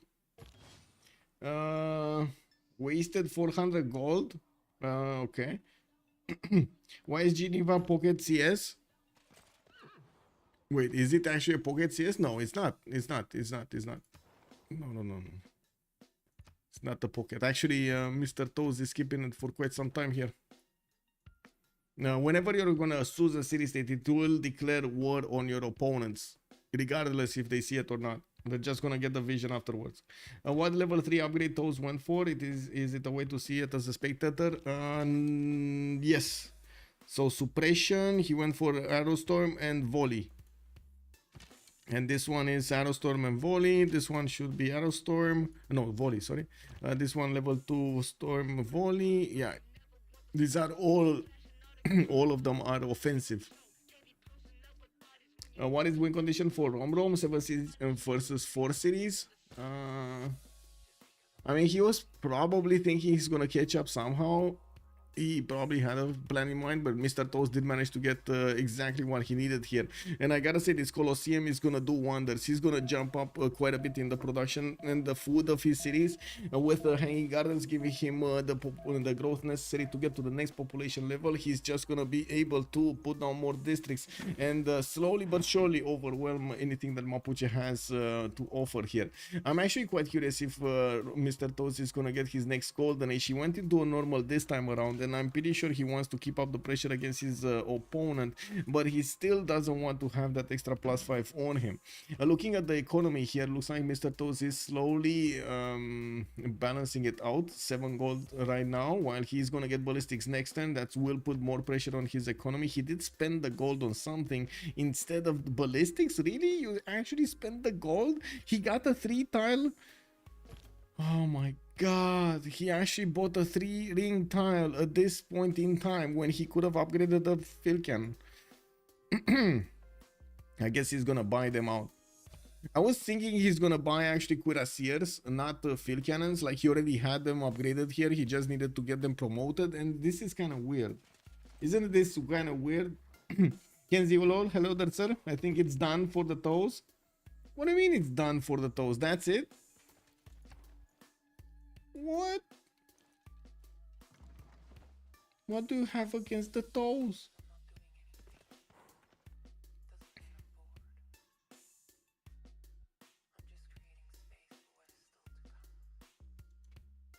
Nothing? No? We don't know? I guess we don't know what we don't know. We don't know what we don't know.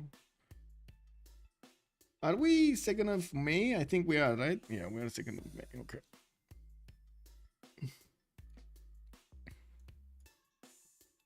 Okay, another crossbow. Next turn is going to be Colosseum finishing here in the city of Pana. We can actually take a look at the amenities right now. He's on 0 happiness level in the city of Pana, while the others are on -3.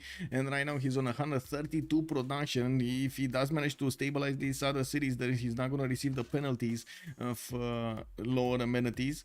You know, we do need to see if Mapuche is also going to get the gold necessary to upgrade his units. Doesn't look like it, and he's struggling to get his statue of Zeus here built in Pikun Mapu in 9 turns. While he does have a few tiles to chop, he is going to try to actually chop that wonder in Pikun Mapu so he can get the free units from it. It is kind of late for that wonder to be affected, mostly because of the lack of technology that those units will come for, and the anti-cav units are just not going to be as valuable, especially against like an army of Indian crossbows, like field cannons, actually field cannons. We got the spy of Mapuche also arriving in the city of Panna. We don't have a spy yet from India, which is a bit surprising, but I'm pretty sure he's gonna get one at some point. I didn't see it pop in any of these cities. No, it's not here. It's just not here. Toes be chilling, toes be winning. Nah. Manuji toes is double production, same stats. Yes, hello there, sir. I think he's done for toes. Okay. Let me see what's going on YouTube here. 7 cities versus 4 cities. No chance Hannibal is calling out. Okay. Well, yeah, it's very hard, very hard. With the field cannon starting to appear over here in the build queues, that does mean India will have the button to upgrade the cuirassiers. Very expensive though. Mr. Toes is also gonna move back on the bottom tree to get castles, to get his military science, and go for steel and artilleries. Well, we're going to need to see if the game is gonna go that long. He has 1100 faith in the bank that he could use to buy out units from Agra, Patna, Delhi, Mumbai. These cities that could actually reposition those units towards the front line very quickly. Only 124 gold, not even enough for one of these field cannon upgrades, and it is actually 155 gold to build and to upgrade this. Ooh, that is expensive, and that's without the -5 card. That's our half cost card. Is it Victor 3 India? Well, I don't know, to be honest, and I guess we're gonna see when he's gonna get this field cannon here. I don't know if it's Victor 3. It's definitely Victor 2nd. I'm pretty sure I did see the +3. Yes, I do see the +3 garrison commander. He saved up so much faith. Yeah, that's the question. Is he gonna wait by cuirassiers or something else? And it looks like he might actually want to. Ce face Athena? Păi cum adică? Athena just came and started dragging on the chair with her paws over there, with the claws. She was like, "Yeah! Why are you doing this?" Ai venit sus, vino acolo. Bine.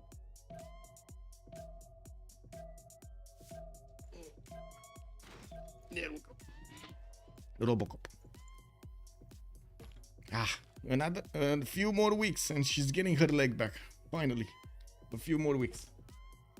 Pet the cat. Yes, I'm petting the cat. She's here. Look at that. Look at this tail, man. What is this tail? Raccoon. Are you a raccoon? I thought you were a cat. Why are you a raccoon? Mr. Cat. Miss Cat. Woo. And there we go. Okay. We got universities coming out from Patna. Looks like Jacob Fugger was also recruited over here. In the scientist screen, looks like also Ib Khaldun is the next one, and India is gonna get it. India, oh my god, this is gonna be very nice for him.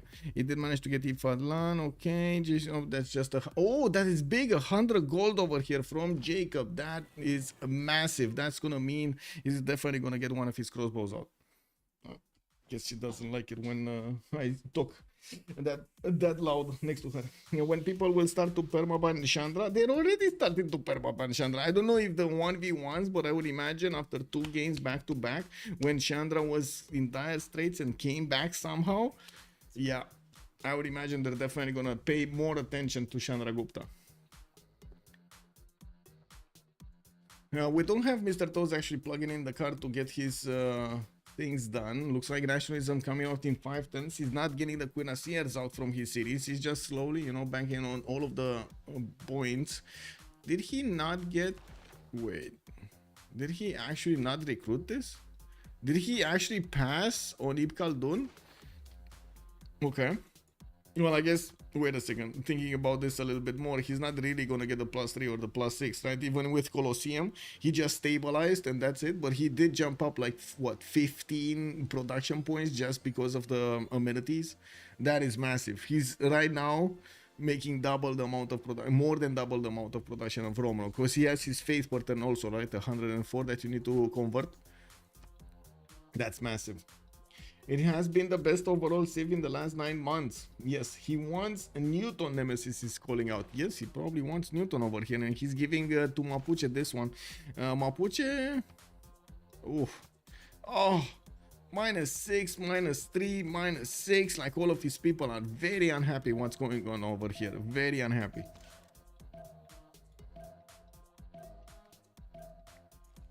When do we see spies getting out?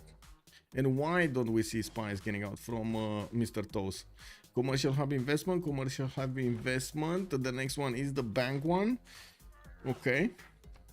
Okay. A wave of builders. There we go. Spy coming out from there in 2 turns. He's gonna want to get that extra damage against his opponent. We still don't have a field cannon appearing in his cities, nor a cuirassier.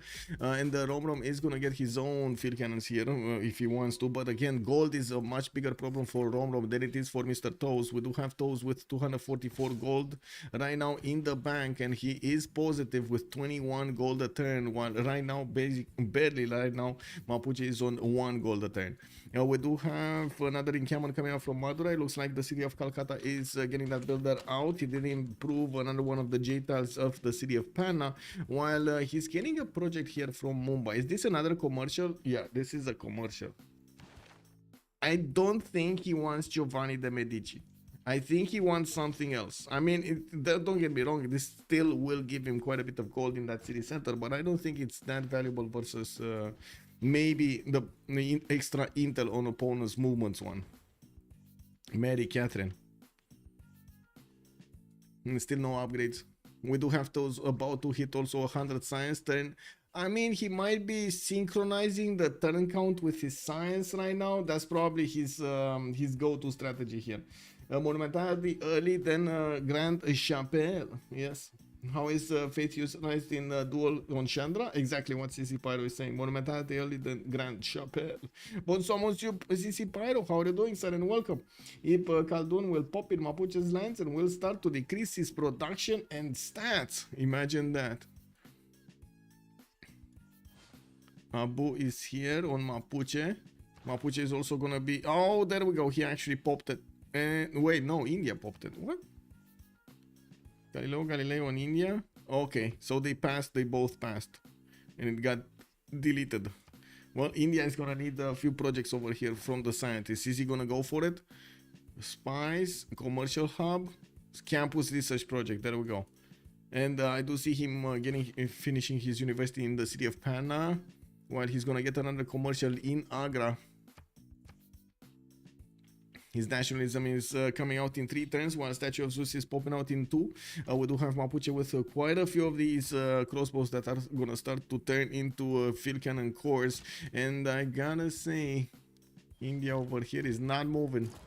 His field cannon is gonna come out next turn, and I do know the Statue of Zeus did finish with all of the units available for Romrom to start moving around from that encampment. And we do have a few...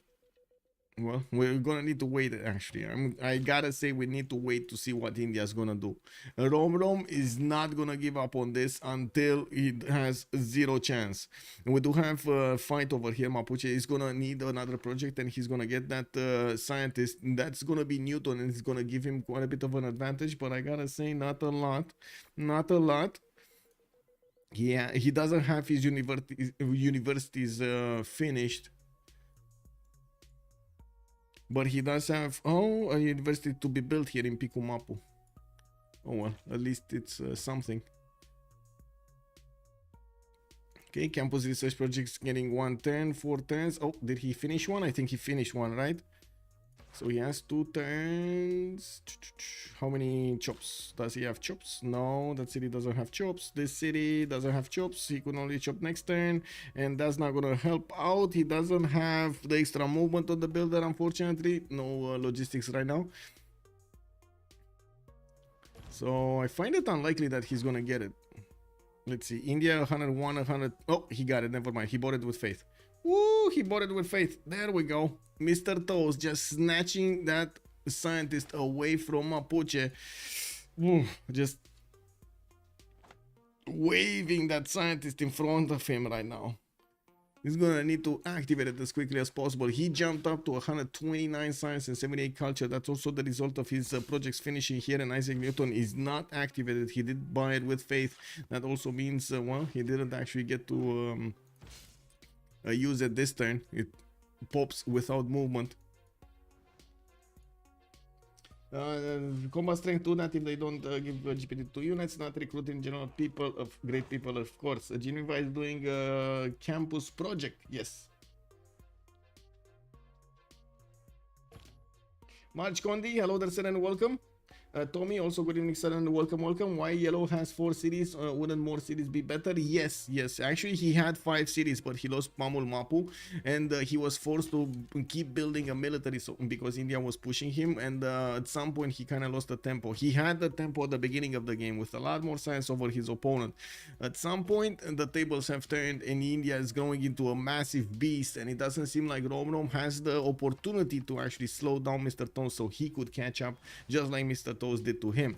With the first also field cannons coming in, we got our answer. This is a level 3 Victor, and that is a level 1 field cannon that just popped out of that encampment that will start doing the damage against these units. He can one-shot the majority of the units that are right now being fielded by Mapuche, but I'm pretty sure he does need a lot more units being upgraded and getting some cuirassiers onto the front line if he wants to do the full damage, do this attack. With -9 gold a turn, he has a bit of an issue here. He's going to need to get somehow more gold per turn. Does he not have the no, the Merchant Confederation, right? Yeah, the Merchant Confederation. Wait a second, he totally, no, he's probably going for, he wants to take Mohenjo-Daro away from, is this happening? He might actually take Mohenjo-Daro. Check this out. He's only 6 in Geneva, right? No, nobody bothered him. And he should have enough to take Mohenjo-Daro. Oh my god, this is gonna be a catastrophic. Maybe if both players use India, it would be fair. Like one Gandhi and one Chandragupta, kick W. Let me just tell Romrom to wait for 4 turns and then accept that bet. Kick W.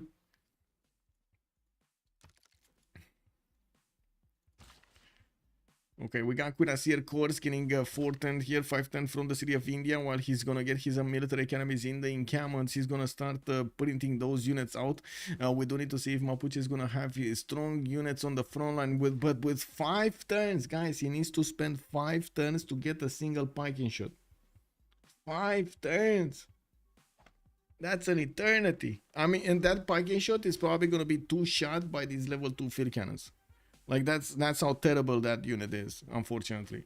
It's a good idea, especially since you do know Cuirassier Corps are coming for you, but these are 77 strength units. Let's see, is there a piking shot somewhere around here that we can use? No, the only piking shot that he actually upgraded and got in the front line, he died. And he died to just normal crossbows and archers. Both play the exact same Civ, so both Gupta, both Gandhis. Not wrong. Not wrong. Yeah. Not everything can be sane. If those was losing, people would say Krakatoa spawn is unfair. KW. Package shot dies even to Keshex.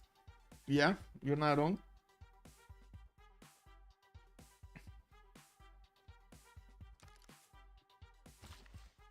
Okay. India still needing to do get quite a few units here. He does have 748 faith in the bank. The problem would be the economy right now with only, well, losing -20 gold a turn. It is a big problem. He is sending all of his traders to Geneva as much as possible, going for the externals, getting another commercial in Agra, and I'm pretty sure he could swap around his cards to have something better here. Especially, well, I guess it is what it is. He needs chivalry right now. He can't get the +3 happiness level to get the boost, but he definitely got to the content level, which basically allows him to use his full production here and not have his 3Ds being slowed down by the amenities or lack thereof.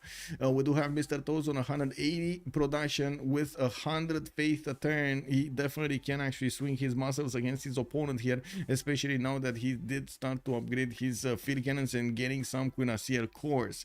The Cuirassier Corps are not that strong to withstand multiple shots from crossbows. I'm pretty sure with this amount of crossbows you can take the cuirassier corps down, but it is gonna be, they are gonna be followed by field cannons, and that is definitely gonna change the outcome.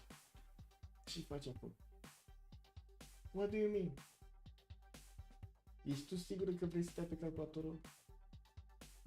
Ești la înălțime acolo, nu crezi? Yeah, I guess Cat wants what Cat wants. I'm sure Mongol would fight against you without the Diplovision. KW, Romrom doesn't have the stats that Dr. Stats is calling out. Good evening, sir, and welcome. And I gotta say, yes, he slowed down in the stats, and the lack of series is not gonna help out this predicament at all. India did deploy one of his spies in his opponent's series. Did not get it from Mamul Mapu. He's not gonna go for a level 2 spy, but I'm pretty sure his field cannons are gonna be the one charging forward soon enough. Yeah. Ce faci, mă?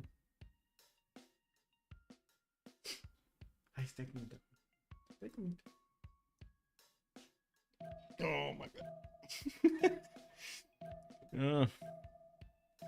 Oh well. Anyway, Mr. Toes 126 science. We got Romrom on 74. It looks like we do have also 3 more turns until the next World Congress with Mr. Toes staying in a Dark Age 100. Romrom is 88, 89, 86, 89. Both of them should actually stay in a Dark Age here in the next few turns. We do have India chopping something food here. Mamul Mapu in some production, getting his encampment training projects. Wait a second. You can't. Wasn't this the one that you can't recruit generals? Yeah, this is the one that you can't recruit generals. Don't get the points. Kick W. Anyway, 5 turns for encampment training project. It is what it is. He's gonna want to get that general from the Renaissance era, and maybe even a modern one. While he's gonna finish his military academy, he's gonna start getting as many of these cuirassier corps as possible from his series to flex against his opponent, while he needs to keep the gold so he can upgrade his field cannons over here. Well, at least I would think so. Now he does have some field cannon corps that are just itching to go against the opponents. If Romrom does not GT this, you would have won the bet. Even then, the Keshik with a plus 18 isn't going to deal much to a pike shot. No, but there are enough of them. My god, man, the cat, bro. I guess it is what it is. She couldn't find another better spot to clean herself. I'm sorry.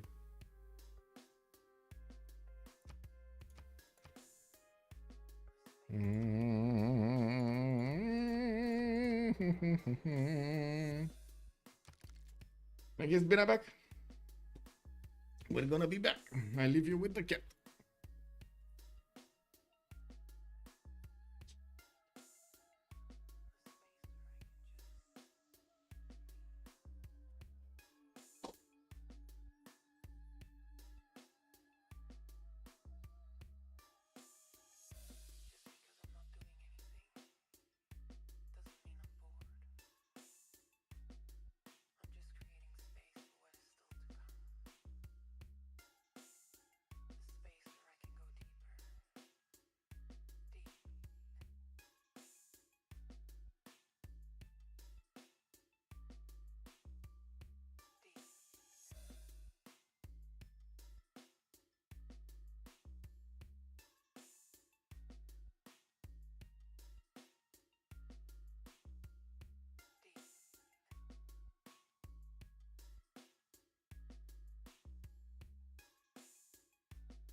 Unbelievable. She just went down. When I moved out of the room, she just went woo, woof after me. And we got the commercials in Agra. I do see the Cuirassier Corps still need to get out. He's going to get his encampment training projects quite quickly here. That he will get the opportunity to recruit one. Oh, I guess Timur is still going to be good for Renaissance, but not good enough for Industrial. He definitely needs an Industrial one. Industrial modern. Did I say Renaissance earlier? I was meaning Industrial. 63 to 65 base plus fortification of ferro means you are never killing that package shot even with plus 18. Let's put it to the test tomorrow. Let's go 1v1 with just a Caesar ban. Let's go. Lubens versus Big Man. Fight. Yep, yep. Okay, we got some pike. Wow. Guys, the first piking shot is still not out of Pikun Mapu. And we do have Mr. Toast here with 1,000 military. With 180 gold in the bank. Steel walls going up in 2. Civil engineering in 3. He's gonna get quite close to the tanks here. But, well, he does need gold to get the tanks.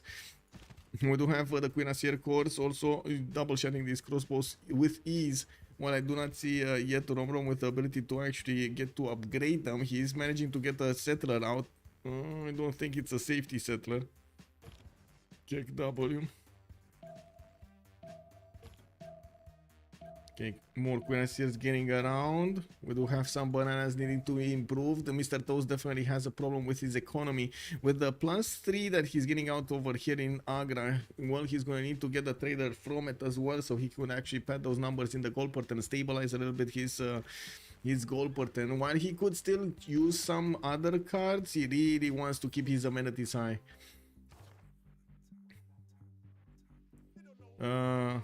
Oh, he's using Amani with Visselbanken. He is using Amani with Visselbanken. I just saw it. Okay, we got him commercial hub investments. Mary. No, he's still getting Giovanni. Giovanni got passed over here. Looks like he's on 118 points out of 96. Mapuche will slowly get there. 2 great merchant points a turn. That's gonna be an eternity until Giovanni is gonna get picked. But there is a chance that he could actually recruit the +3 vision one. K-Shakes against spiking shots is a common fight in teamers when you have flank attack to a player who's very far and didn't expect to defend. Usually he has no diplo vision, not because he's also no general, so yeah, in normal situations 1v1 spiking shots wins easily. In real games, spiking shots 1 turn dies to 3 K-Shakes. Yes.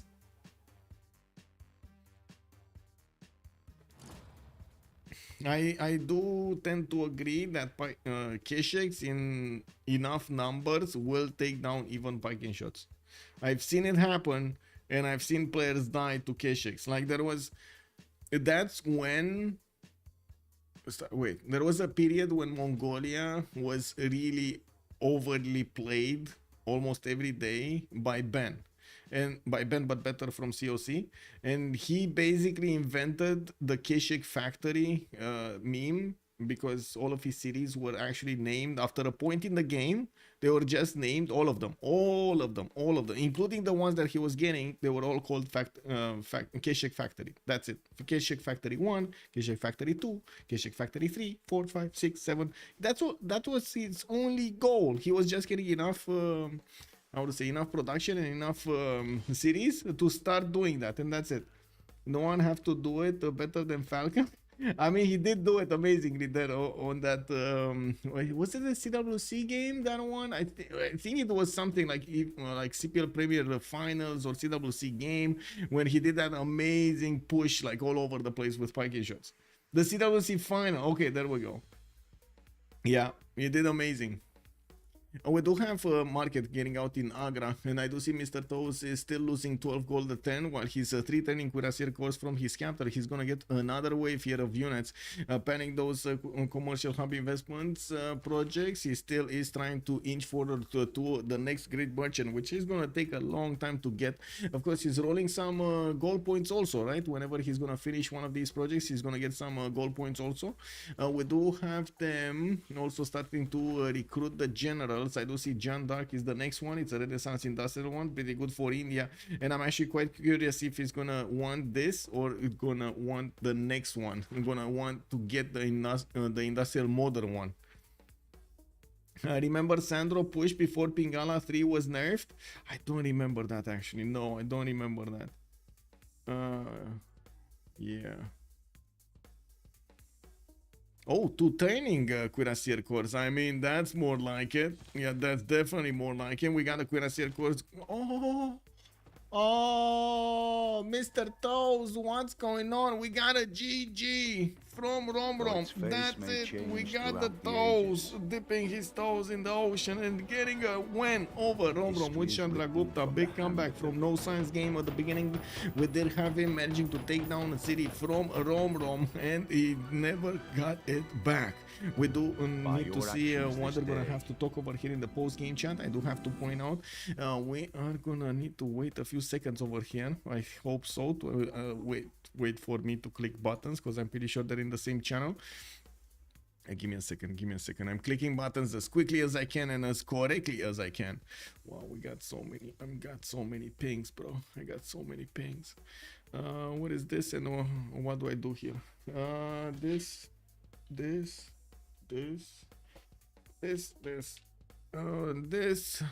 Where do we have the Romromian, and where do we have the toes? Do we have them anywhere? I don't see them anywhere. Wait, are they on CPL? Because they were... Maybe they are on CPL. Not that it matters that much where they are, I just need to find them. We might not have a post-game chat because I don't see them anywhere. Like, really anywhere. I don't see them on Civ6 or on CPL. I'm gonna look again.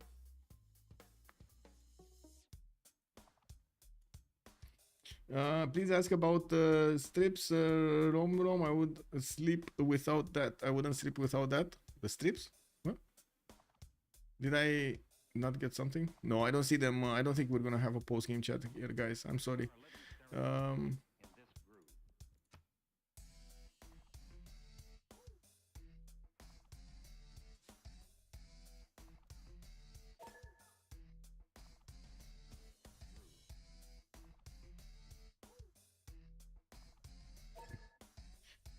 Oh, stirrups. Oh, the stirrups. Yes.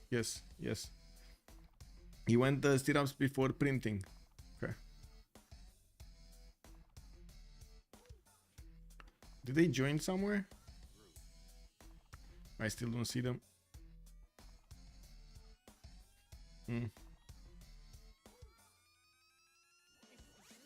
Well, I guess that's it. We're not gonna have the post-game chat.